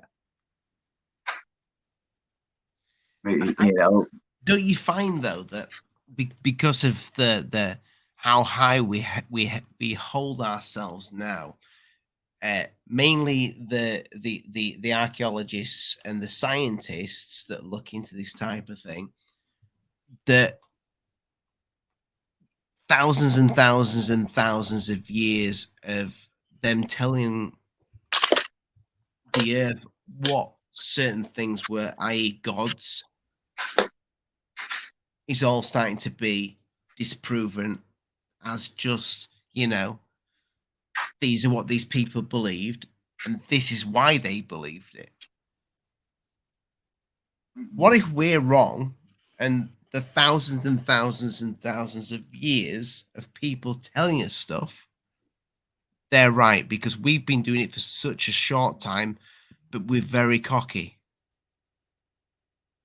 No, I have to agree with that. I mean, I would say that it makes more sense to go ahead and believe what we ourselves were saying thousands of years ago, as opposed to what archaeologists are saying today when like take, for example, let's take Sacsayhuaman in Peru. All right. So today our archaeologists say that Sacsayhuaman was built by the Inca and stuff. However, when you ask the Inca themselves, they say, no, we didn't build it. We found it like this. And they're like, no, you didn't. You built it. And they're like, no, dude, we found this, and the archaeologists say one thing and the people say something different. So who do you believe? Well, the archaeologists came to their country, and started destroyed. The Inca, they just always lived there. So they're like, who are you to tell us our history? But that's what we're doing. In some cases, those people are even saying, in fact, not only did we not build these things, the people that came before us didn't build them. It was the people before them. Yeah. Right. Like in fact, they say that that these sites were built by the Unan Pancha, which stands for the first people of the earth. That's just a name that they give them, to represent the first people on the earth who built these sites like Ollantaytambo and Sacsayhuaman and places like that in Peru. But our archaeologists come and say, no, you guys built this. And they're like, no, we didn't build it. It was already there. And, and it's funny because like they say, Sacsayhuaman was a fortress. Because it kind of looks like that. It's got the giant wall. Love the name. Sexy what? Sexy woman. Sacsayhuaman, yeah. By the way, thank you, Mr. DB Cooper. Maybe the earth? Does he mean the earth? The earth. Maybe the earth has the best weed in the universe. That's why. Kyle will know. I like that theory. I'm going to have to ascribe to DB Cooper's theory on, it's the earth has the best weed in the universe, hence why we get all the visitations from all over. That's why we have such crazy strains of weed and shit. Sorry, Kyle, what were you saying? I have no idea. I What was I I saying? knew you were going to say that. I smoke too much weed. Um, No, Lee, what I was saying was like Sacsayhuaman in Ollantaytambo and all these places. They said like the Sacsayhuaman was a fortress, built for war or whatever, because it has these giant walls made of stone or whatever. But the fact is that the walls aren't fortress style. Like the ground is actually even with the top of the wall, so the walls wouldn't protect you from anything. They're acting like, oh, the walls were like a fortress that was built to protect you, but the ground goes all the way up to the top of them, so you're completely exposed to to any attack by any army. Like the walls of Sacsayhuaman wouldn't protect you from anybody. So it doesn't make sense that it was a fortress of any kind, because it leaves you completely exposed. So to say it's a fortress is ridiculous. It looks like it could have been a fortress just because of the way it has these giant stone walls. But knowing that the ground behind the walls goes all the way up to the top of the wall, you realize you're completely exposed. The walls aren't there meant to protect you from anything. They're there for something else. Unless it had something flying over it that said, "You come any closer, I'll fuck you up." You know, You get yeah. lasered. It's like it just has, it just the construction of the walls alone are it's so impossible. It doesn't make sense what any of that, what they were doing for any of that. Like, what was the reason for constructing a wall in that manner? I mean, obviously it does.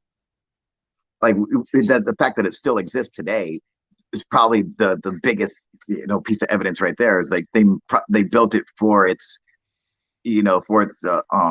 structural integrity, like how strong that structure is when you have that polygonal construction, that it survives earthquakes much better than our construction, which is just straight brick after brick after brick like that. They have that polygonal design seems to be far stronger and could last obviously a lot longer than most just stair-stepped construction.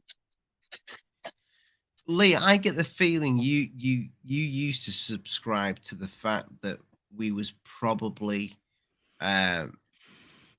once upon a time visited by people from the stars that maybe helped mold this planet. I get the feeling from the conversations that I've had with you that you think it's a civilization that did advance on this actual Earth. Yeah, I see no reason why we aren't through many different cycles of humanity, and it's there's cataclysms have come and gone, and even what we see as UFOs, I see no reason why that couldn't be the remains of a much older earthbound culture that still exists on this earth and still exists side by side with us. But in the same way as if I take my dog for a walk and he walks past an anthill, that the ants will see the dog, but they have no fucking idea what the dog is. Yeah. They won't have any idea what you are. Yeah. Keep going. I'm enjoying just that whenever we see UFOs and whenever we think about them as like coming from the stars, just because we see them flying in our skies, we think they have to be coming from outside the planet. Surely it's a more reasonable idea that we're just not the most advanced thing on the planet. It's been here all along. Yeah, but we're all the evidence. But that's like when we look at the world around us, we see that we are the apex predators on this planet. That we don't see that there's anything else above us. No, but we don't see. We see that we are the most advanced thing that's around us. But if these things have found a way to exist outside of where we are. You can get into Hollow Earth stuff there. You can get into whether there's civilizations underneath the sea. You know, I think there's no reason why these things have to be extraterrestrial. I always use the word ultra-terrestrial for them, just things that have been around longer than us. After, and we're kind of the poor stepchildren of what's happened after these cataclysms. Well, I mean, that you know, that could very well be, you know, that it's like there's nothing that says the UFOs have to be extraterrestrial. They could be ultra-terrestrial, they could be interdimensional, whatever. They could just be from an ancient civilization, you know, who knows, you know. But the point is that the UFO does exist, and that we should find out. We should put in the resources and effort to find out where it comes from. Absolutely. Well, Kyle, I mean, I know you love Lazar, you love the Bob. I do. I love the Bob. Yeah, I flutter That's to my loving to loving the Bob, and like sometimes like, but he did say that and I only heard I didn't hear this prior to the Joe Rogan show, but I heard it on the Joe Rogan show that these things he believed were dug up from an archaeological just fucking say it. Yeah, archaeological discovery. Yeah. That's true. And you know what? Up until that point, he had never speculated on it before. And so people had asked him time and time again where he came from, and he always said, "I don't know." And it wasn't until the Joe Rogan podcast where he says he believes that they may have come from, and this is just something he inferred, not like someone told him directly, but something that he inferred through conversation, that it was an archaeological discovery. You know, so it makes, you know, which there's evidence enough, I think, for me that I've seen to validate that belief that it could have been a archaeological discovery of a UFO, as opposed to like shooting it down or something like that.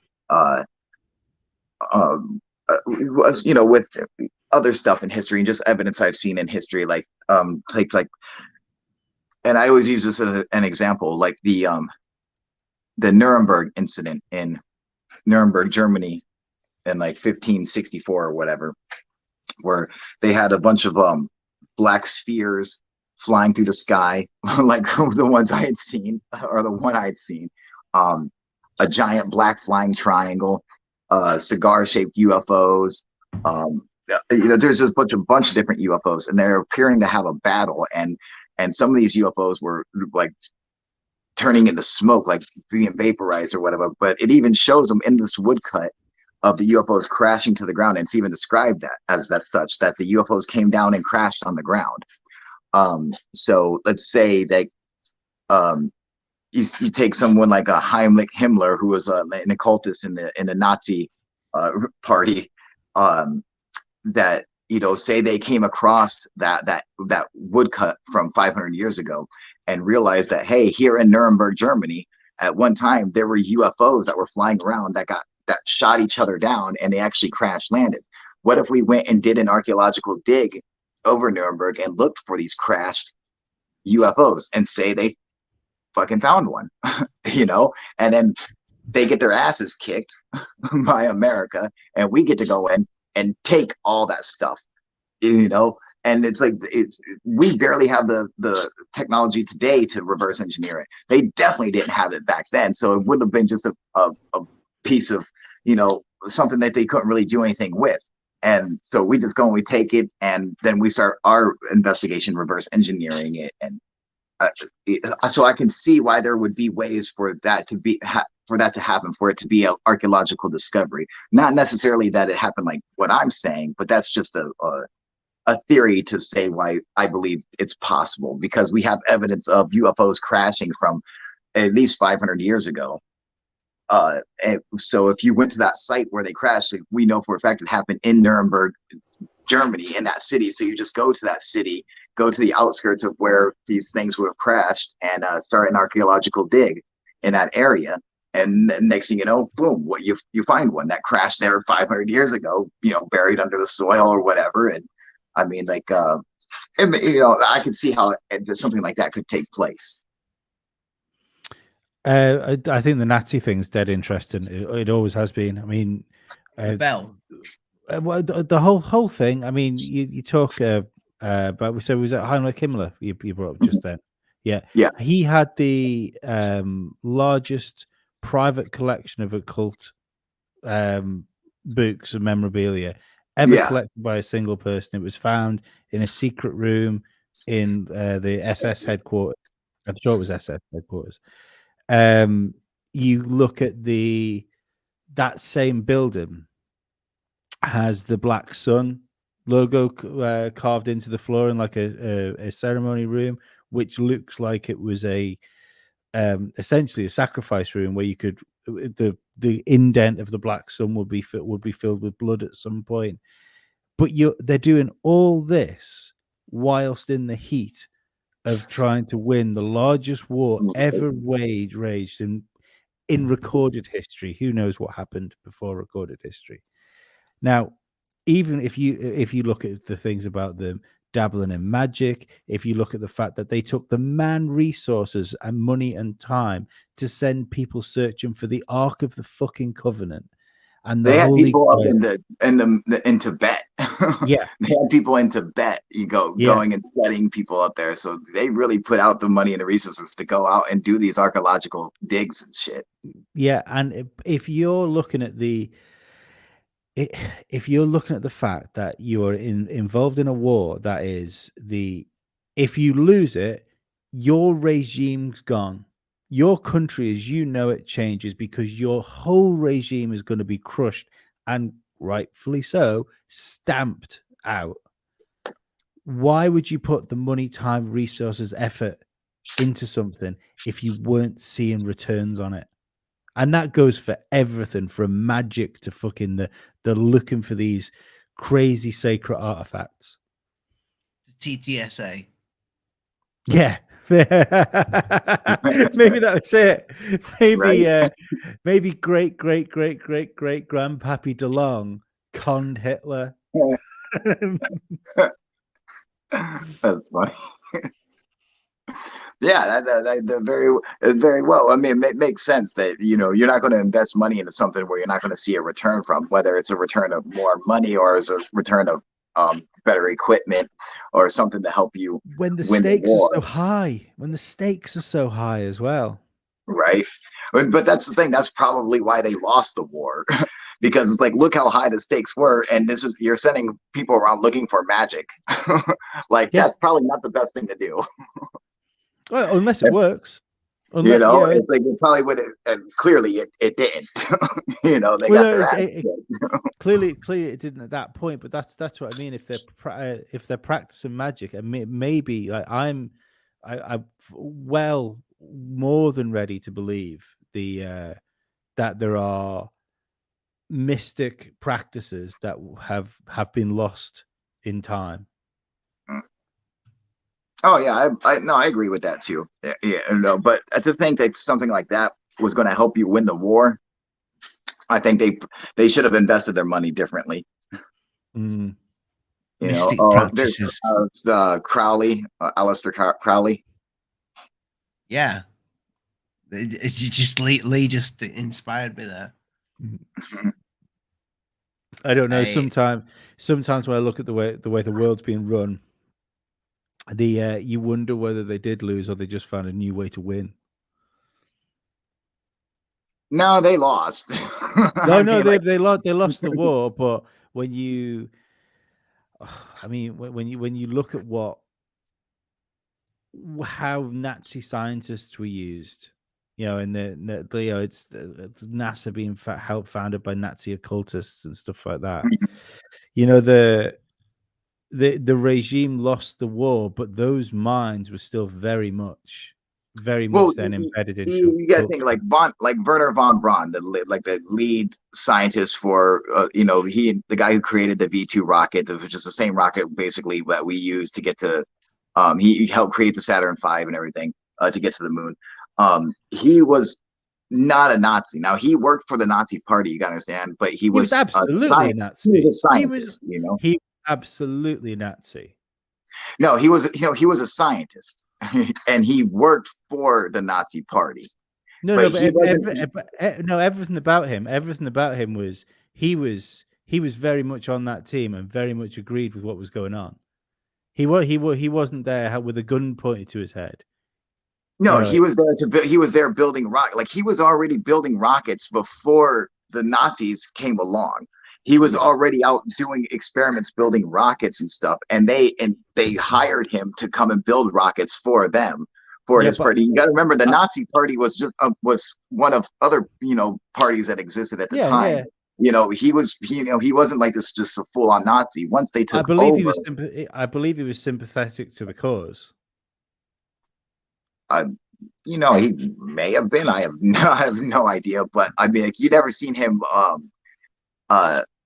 If he was like a hardcore Nazi, then he probably would have been in the in the Nuremberg trials and shit. He was a little bit of Nazi. Just a tiny Nazi. He was useful. Nazi. Yeah, he was too useful for the Nuremberg trials. The only people that got there were the ones that nobody had use for. Well, I mean, they should have, if he was a real hardcore part of it. I mean, I think they would have, charged him with war crimes and stuff. But he was a scientist. I think he was happy to come over and continue very his useful work in America. scientist. Yeah, very useful. Very useful. And they brought him over, and and he had no problem. Like, he was happy to come over and continue his work and do his stuff, and to like, he wasn't all going off about, I hate the Jews and shit like that. And I think he fucking was. He definitely was. When did he say stuff like that? No, but he was involved. He was involved even early on with human testing, stuff like that.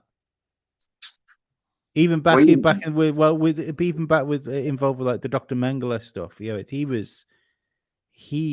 What was he doing? Where are you getting this? Like, because I'm like, I've never seen any evidence of, he was a rocket scientist. I mean, now you're saying he was a medical doctor as well? No. I mean, the thing is, even if you take that part out, and I know, I can't remember, to be perfectly honest, but I remember I've been to Germany a few times, and even if you say, he's a rocket scientist, he's building rockets that are essentially being designed to kill fucking vast amounts of people. Well, the V2s have never actually killed. No. But that was the idea. That was the idea. The only reason they didn't is because they didn't get the chance to. The whole idea of them was to be like ballistic missiles. Yeah. Yeah. Well, when he started building rockets, actually, he wanted to build rockets to go to outer space. His whole point was to try to get them to go as high and as far as they could, and they were turned into weapons. They realized that the rockets could be used as weapons. But his whole point was to try to get to outer space. Just like other rocket scientists and other, like jet engineers and stuff, was to get higher and further into space. It wasn't for they ended up putting warheads on top of the rockets, but the rockets themselves were made to go to outer space. That's what he wanted to accomplish, was to get to outer space, as opposed to, let's build rockets to kill people with. I'm not convinced that. He was like more of a scientist. But when you think about the age he was, there wasn't a whole lot of time before him, like before wartime him. How old was he when he joined NASA? Well, he was in his 40s when. He was older than that. I thought he was in his 40s when NASA was formed. Maybe late 40s. So he'd have been in his prime during the Second World War. Yeah, I have no idea. Like, his age, I have no idea what his age was. Like, I never paid attention to that. No, I know what you're getting at, Lee. Though, like, what's he gone through? What's he done before with that? Because don't forget, he'd have been well part of the Nazi war machine even before the war kicked off. You would have had you have a ramp up towards something like that. That's all I'm saying is the guy. It's the idea that he was an unconscious bystander to the whole thing. It doesn't really wash with me. Yeah, I get what you're saying, Lee, and I get what Kyle's saying a little bit of Nazi, just a little bit of Nazi in him. You're saying probably a lot of Nazi in the guy. And then I look at it and think, well, whether he had a lot or a little, the Americans approached him with a get out. You can get out of being a Nazi and work for us, motherfucker. So he may have still been a fucking big, massive Nazi. But what was the guy? Oh, the propaganda guy that came over from Project Paperclip. There was a guy head of propaganda for the Nazi Party, and he was excused like that. You know, the people get excused. People get excused if the there's smart a benefit. ones. If there's a benefit to a country, people fucking get excused. Let's make no fucking what's the word I'm looking for? I don't know. People get excused. They do. People get excused. Mm-hmm. This is if they're a benefit to the country, they will get excused. They could have raped your grandmother. I'm gonna get fucked for that. Well, that's the thing, you know, they excuse them, but to an extent, you know, if you're a really smart guy, if you're a straight up war criminal and committing atrocities, they don't excuse it. You know, I would disagree.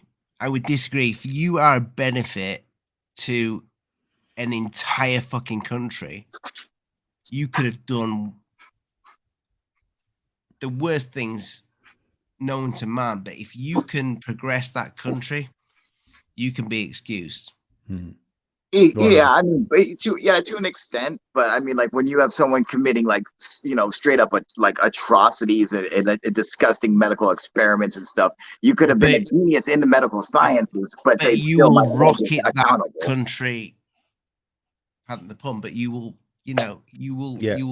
advance that country. You can be excused. I would say that point is true. very valid. No, that's true. If you could advance another country, I could see them trying, you know, mostly trying to overlook your atrocities up to a certain point, you know. But obviously, if you're doing something completely disgusting like mutilating children, I don't think they're going to accept you. Do I agree with Lee with the big Nazi? Are you with the little Nazi, or maybe he had no Nazi? I have no idea. All I'm saying is it doesn't matter. As Lucky Mole pointed out in the chat here, he was actually an SS officer as well. Yeah, he would have had to have been to be a part of it.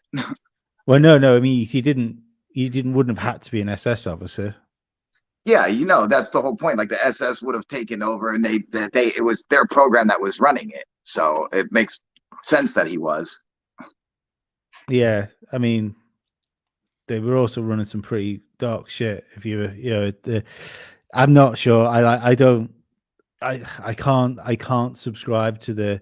You can take the Nazi out of Germany, but you can't take the Nazi out of the Nazi. There were a lot of people who were forced into it who didn't want to be a part of it, but this is a way to save their life, was to join.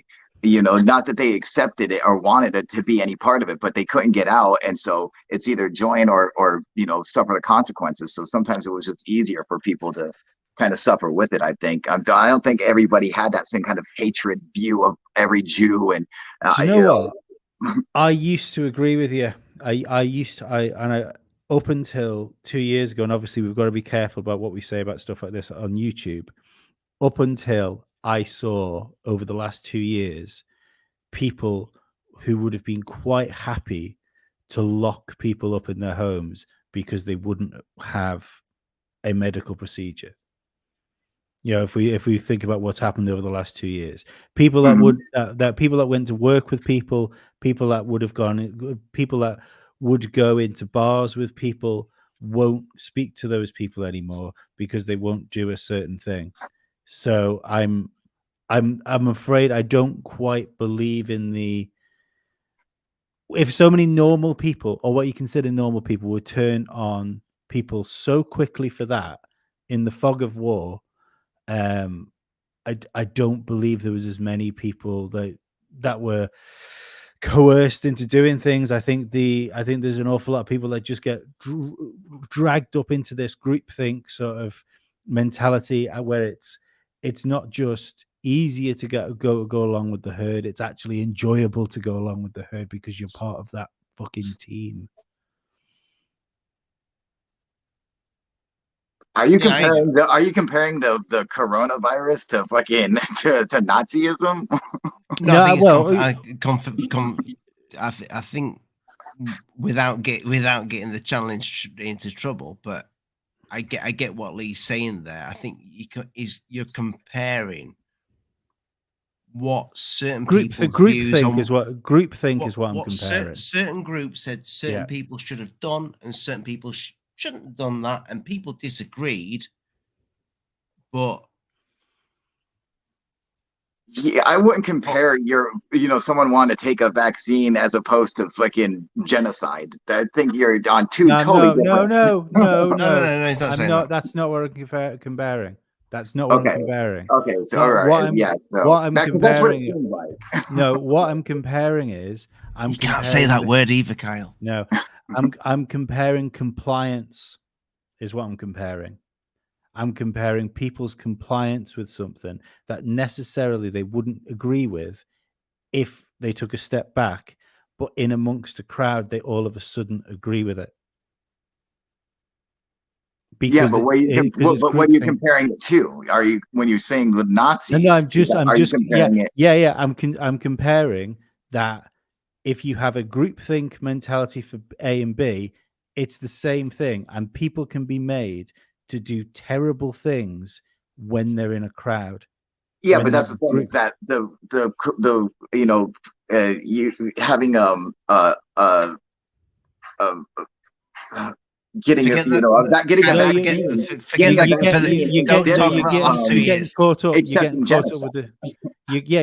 getting caught up with the two with the two instances here.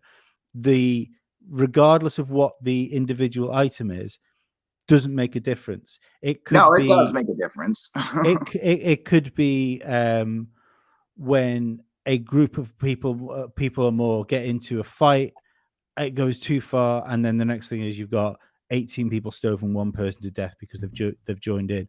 That scales up.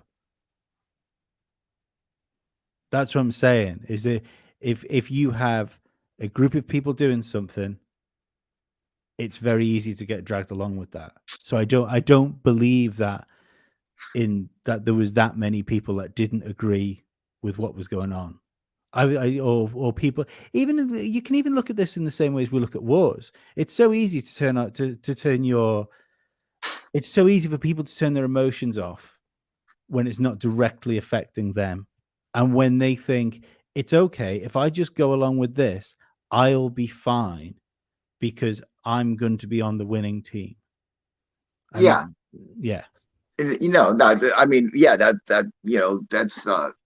That makes sense, but that's like literally like exactly what I'm saying, that you're kind of forced into that situation that you don't really have a choice because this party has completely taken over. So it's either agree with it or suffer the consequences.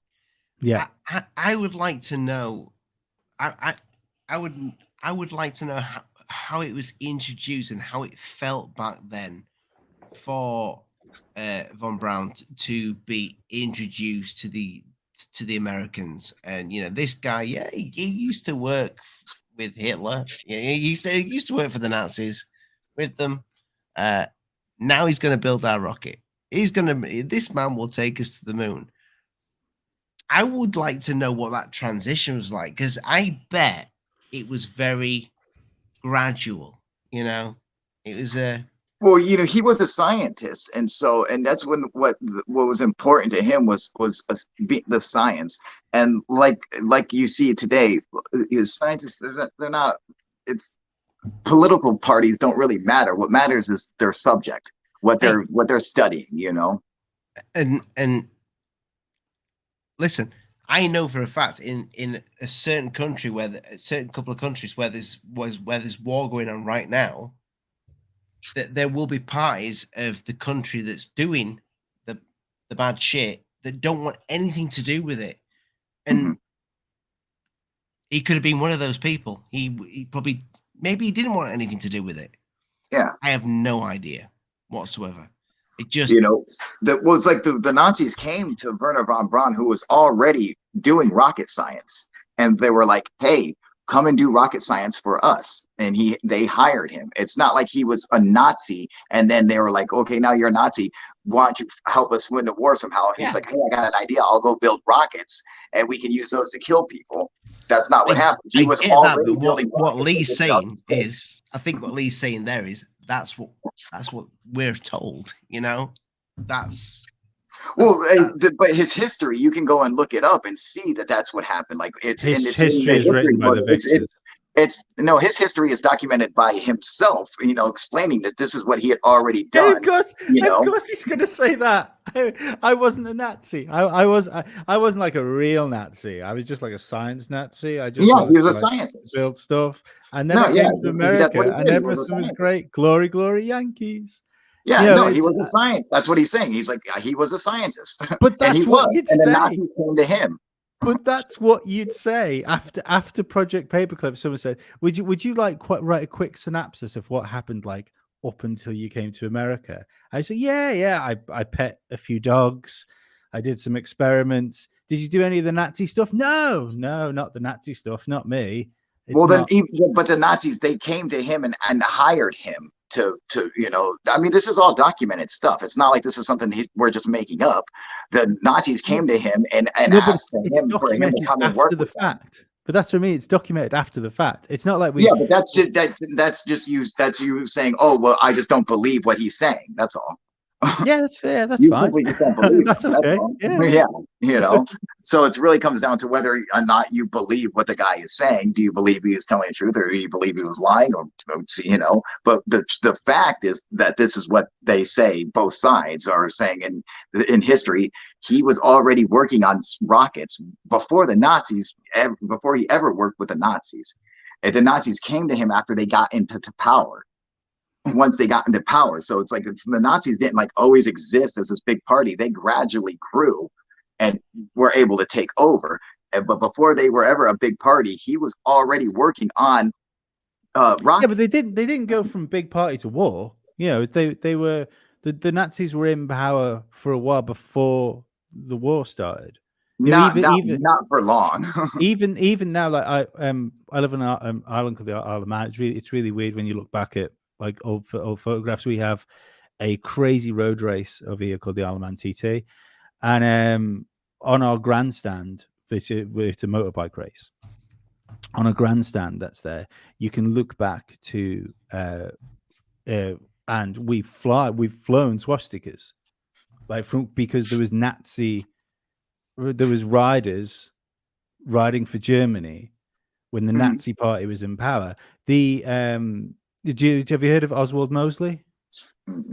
Oswald Mosley was the leader of the Nazi party in the UK. Like he was massive in the UK. Never got into power. Tried to get into power, but you know, it's like the Nazi party itself was just a legitimate political party. Correct. Right, but for a chunk before we went into the war. I mean, no, it was a small political party before it went to war. It was very small. It was already in power. You know, no, it was already in power. Yeah, correct, exactly. It got into power, so it wasn't a small party. It started off as a small party and worked its way up until it became a big party. And then once it became big, then it went into war. Then they went to war. It exploded. You know. Boys, honestly, I could debate all night, but we've gone for almost 2 hours, and I like you two together. I like the debates. I like the debates. Yeah, me too. What I want to talk about right now is just to bring it back in line with what we was talking about with the ancient civilizations. But I want to bring it back to Lazar and that craft. Yeah. So Kyle, what do you make of Billy Meier? Fraud, total hoaxer, 100%. Okay, was that? Am I right by saying that craft that Billy Meier put on the tree. Mhm. That he super glued that giant craft to the, I don't know how he did Yeah. it. Fucking genius guy. Little bastard. Yeah, I think genius. I think he's a total hoaxer. But a beautiful genius. But his craft looking like, no, you gotta remember, like Bob Lazar said that the craft looked very similar, you know, to the craft that he worked on, but not like it was the same craft, but that it looked very similar. It looks identical. Yeah, you know that it. Well, no, the it craft looks that he identical. had, no, that's what he's saying. That it looks similar. It wasn't, in fact, identical. In fact, you know, you can go and find the Billy Meier's videos and compare every one of his videos to Lazar's craft, and you can see that there's none of them that are identical. They look similar, but there's none of them that are actually identical to the craft that he put out, that Bob Lazar describes. You know, but looks very. I mean, they do look strikingly similar. They look. Have you very, ever? very close. You've seen UFOs. Have you ever seen a flying saucer? Yes, I have seen one. That you can distinguishingly say that is a flying saucer. Yes, and well, no, because when I seen it, it was actually dark. It was dark and it had a rim. It had lights around the rim of it, you know, and so I could see that it was a circle. That it would have, that it looked like it would have been a flying saucer. But this was at night when I'd seen this, so I couldn't 100% say that it was a straight up flying disc in broad daylight. So I'm not gonna go there, because it was in fact at night. From my perspective, this is what it looked like, but I can't be 100% because it was dark out. So there could be other parts to this that maybe I wasn't able to see. So I don't want to take that far of a step. You know, I want to make sure that I, you know, say it exactly how I saw it. So, you know, I couldn't necessarily say that. Like, I've never seen a flying disc like the one you have on screen right now. I've never seen one like that. But if you were an outsider looking in that's never seen UFOs, and somebody showed you a picture of Billy Meier's UFO and then shows you the Bob Lazar story and shows you the UFO, what would you say? That they look very similar. You know, but just similar, you guys think, yeah, there are Billy Meyers. You got which craft? Because there are so many different Billy Meyer craft that look so completely different. Some of them are covered with a bunch of spheres and balls. You know, some of them look like some of them we know for a fact are a trash can lid with stuff glued on top of it. So there's a bunch of different designs of. So you got to say which Billy Meyer design. You know, from what video or what, you know. You have to have like the actual footage and say this was the Billy Meyer one and then this is the Bob Lazar one. Okay, and you see that there's always a little bit of difference. We'll go with the classic, you know, classic Meyer.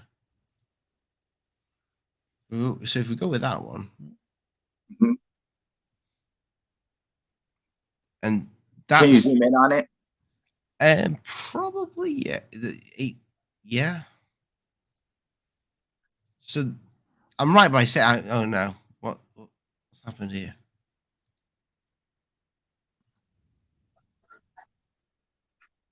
There we go. And see look at the trash can lid one. It's got all those spheres, like the Christmas balls, like glued to it. It won't let me zoom in, unfortunately, but you get. Yeah, so surely you must. So they look similar, but if you were to put them side by side, you would see that there are differences. Yeah, but this in the center is the Bob Lazar craft.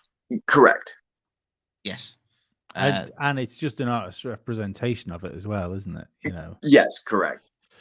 But it's I mean, that's the Billy Big Bollocks. That's pretty fucking similar, isn't it? They look close, but they're not the same craft. You know, if you look at look right below the one in the middle, you'll see like that golden one. Like, see, like that one, that actually looks different from this craft. And they look similar, but it is in fact different. You know, but they do look similar. I get what you can see. There are many different Billy Meyer craft. You know, they're all in all different shapes and stuff. Like, show them the wedding cake one. Yeah, but it looks similar as in like iPhone 11 to iPhone 12. Yeah. It. I can see how somebody let's just say let's say Bob Lazar was explain. Oh, sorry. Let's just say somebody saw that photograph and explained what that looked like to somebody. I can see that them explaining that turn out looking like that artist's representation. Sure. Yeah. Yeah. You know, I mean, I've seen it. It looks like there's a bunch of different UFO sightings where they describe the UFO that literally looks just like this UFO. Yeah. You know, and I could see, you know, perhaps, you know, Billy Meier maybe even having a sighting of a UFO, and then going and creating little models to kind of look like it, you know. But look, see, that looks different from how this craft looks. Yeah, it's got the antenna on top. But they all share like similar traits. Mm. You know, look at the gold one right underneath the one you have on screen. Yeah. Look at that gold one. Like, pop that one up. This one. Yeah. Like, look at that. See, that looks totally different, but you can see it's still similar, you know, but they're different, you know. Oh, wait. Go to the other one, dude. Hang on, go back. Where was that wedding cake one I wanted to see? Oh, crap. Oh, the wedding cake. Yeah. Like, oh, wait, right there. Go on this. No, it's right above the one you have in the middle. It's like right above it, off to the right. It's got all the little spheres on it. You know, go up. Oh yeah, there we go. Yeah, that right there. Look at that. That's literally a trash can lid. Oh yeah, there's no disputing that Billy Meier was a Billy bullshitter. Exactly. I think Ollie is what you're trying to suggest is that maybe Bob Lazar invented his story by using bits of things he'd found, and maybe one of the bits he's seen was that picture that Billy Meier had faked. You see, Lee, I don't want to believe that. Bob's one of my biggest fans. You know, he's good guy. He's bought a T-shirt and all that. Link in the description, people. Even Jeremy bought one. I think Jeremy just did it just because Bob did it. But yeah, I love the Bob Lazar story. Who doesn't like the Bob Lazar story? But I can't help thinking that this, and I've said this for a long time, that UFOs seem to have changed almost like cars. So the designs of the era, like a UFO, if you look at a UFO from the 60s, it's a little bit 60s looking. If you look at a UFO from the 80s, it's a bit 80s looking, 90s a bit 90s looking, and now we've got, it's a bit sleek. But you still have, like, you have UFOs that look exactly the same from back in the day till today. Like, you'll have cigar-shaped UFOs that still haven't changed. Cigars, yes. You know, then you'll have, like, not seen many spheres of light or black spheres, or, you know, or flying saucers. When was the last time you saw? When was the last time you saw a flying saucer? I've never actually seen one except for that one. Okay, when was the last time you saw a piece of footage that said that's a fucking flying saucer? Oh man, God, shit! Just a recent one. Just a couple days ago. You know, God, you know, like Antonio Yurtzi probably has some of the best, you know, flying saucer. You know, and are they like Lazar's saucer? Yeah. And they're like broad daylight footage, you know. Maybe Billy did. If Billy saw something, then he was inspired to. I think that makes more sense. Recreate it with one arm, and stick them to trees. Oh, clearly he did have some obvious that were like clearly they were fake. You know, so he obviously was making some fake ones, you know, like the trash can lid one, the birthday cake lid one. I mean, like they're obviously fakes. So he had to have done it at least a couple times. Or Billy's working for them to make us look like a laughingstock. You know, who would believe a one-armed man could be sticking flying saucers to trees? Maybe this that we look at. Well, you don't have to stick it to a tree when you have two arms. See? No, but maybe he didn't stick it to the tree. Maybe he's just I wonder if he might have seen a UFO by a tree and got inspired by that and recreated it so he could have a footage of it. And sometimes I wonder if something like that may have occurred as opposed to him actually filming a UFO stuck in a tree. or even if one of the photographs was real, like the, you know, for instance, that of all the Billy Meier pictures, that one that looks like the sports model over the shed looks really good. Yeah, it looks really good. Right. It doesn't look like anything's hanging there. It's stuffed in the side of a tree. So the idea that he could have snapped something, got a load of attention. Got a load of attention for it. Thought, I need this. I need more of this buzz, and then started faking it. You know, that I agree with Lee. That's a good possibility that he, in fact, maybe got a picture of a good UFO, realized that they do exist, and he was like, I have to have more of this fame. Let me see if I can go and fake it, and to try to, you know, to bring it back up because this is so awesome. This seems like that seems very plausible to me as well. Are you talking about this one that's above the wood? Well, you know, that one looks good, but let me tell you something. So when you're a photographer, this would be for any photographer would see this picture and say that they did a terrible job at it, right? Because the object is not focused. It should be in the center of the frame, and it's not. It's off to the side. So it's like a photographer wouldn't be taking a picture like that, you know, where it's like in thirds. It would have been, the object would have been centered in whatever, you know, you're trying to take a picture of. That's going to be in the center. So the fact that it's not centered, you know, it puts doubt in my mind that he, you know, actually took that picture of a UFO there. I don't know. I literally doubt everything from Billy Meier. I just think I think he was a very clever man. That was very talented with his one arm. Yeah, because like all his stuff seems fake to me. But again, going back to quickly, Lazar's craft is the same thing. So if Billy is full of shit, that's before Lazar. Yeah. Oh yeah. That was years before Lazar. And it is pretty much the exact same craft. You know, it's very similar, but not the exact same. But it is very similar. But if I would, let's just put it. Okay, say if Bob was a faker. And he saw these images of this guy that's putting out these flying saucers, and the whole world's talking about them.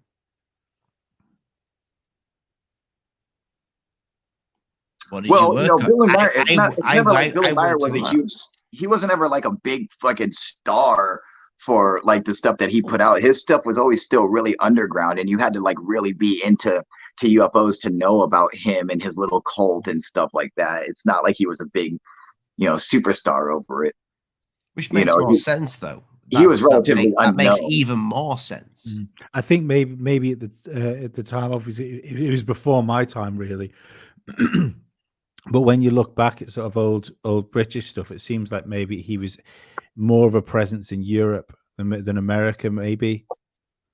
Yeah, Billy Meier was like what, from Switzerland, right? Swedish, I think. Yeah.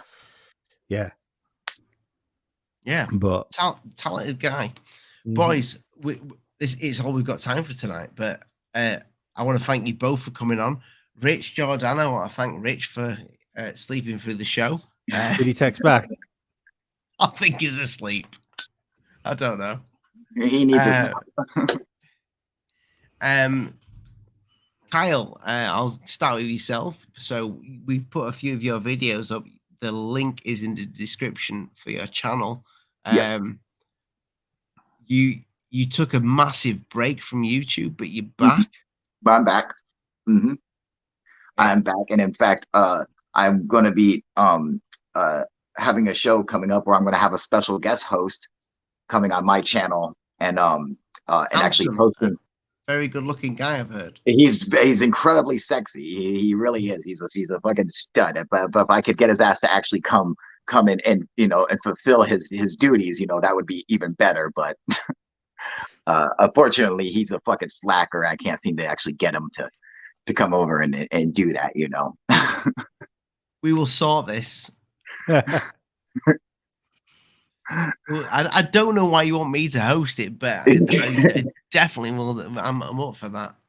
So Alien Addict is going to be coming over to UFO Proof and taking over UFO Proof's channel and hosting a show on there. So you guys look forward to that. That is coming. Obviously there's a timing issue with everything, so we always have to try to battle that. But that is something to look forward to. That will be happening soon. So stay tuned for that. Other than that, I got some other cool videos that I'm putting out. So you can look forward to that.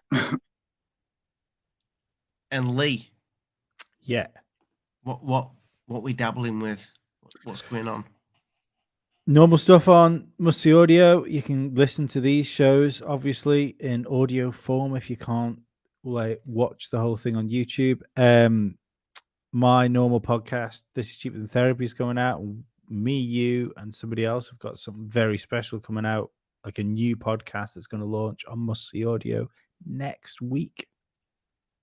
I'm looking forward to that, mate. If the wind's in the fucking sails. In fact, if we record that like this, I'm even going to stick it up on YouTube and then watch my YouTube channel burst into flames. The last guy you interviewed was really, really good from I forgot the name. The Infinite Fringe, Billy Ray Valentine. Yeah, Billy was great. Yeah, that was good. Go check it out, people. It is in the description, and it really does help if you go subscribe to the people, check them out, actually watch the content, because when you share our videos out to other people you think may enjoy it, that's what helps grow us as channels. So it's all right, you thinking, I love these channels, they're fantastic, but don't keep it to yourself. Don't be selfish. I always say, if you enjoy it, then the chances are, because we travel in little packs, the chances are one or two of your friends will enjoy it as well. So just stick it out. As far as stuff as well that's coming up on Must See Audio, something that definitely some of your listeners will know is those conspiracy guys. And Gordon Rochford, the host of those conspiracy guys, is going to come on my podcast soon. So I'm looking forward to that, probably about 4 weeks' time. 4 weeks? God, he's got a busy schedule, hasn't he? Oh yeah, it's a biggie for me. That he's a big old podcast host. That you man. Need to chuck some of these big people my way, mate. Gonna, mate. It's all right. Fucking like I said, I don't watch many podcasts, so I'll be like, I've heard you're famous. The rising tide raises all pyramids. Boys, thank you for supporting the channel tonight and helping me out with this, because I know nothing about ancient civilizations, but it's been interesting as hell. The links are in the description for UFO Proof and Must See Audio. Go check them out. Good night, God bless people. Mind the bugs, don't bite. I'm Alien Addict, Carl from UFO Proof, and Lee from Must See Audio. Good night. All right. Thanks, guys. I'm going to bed.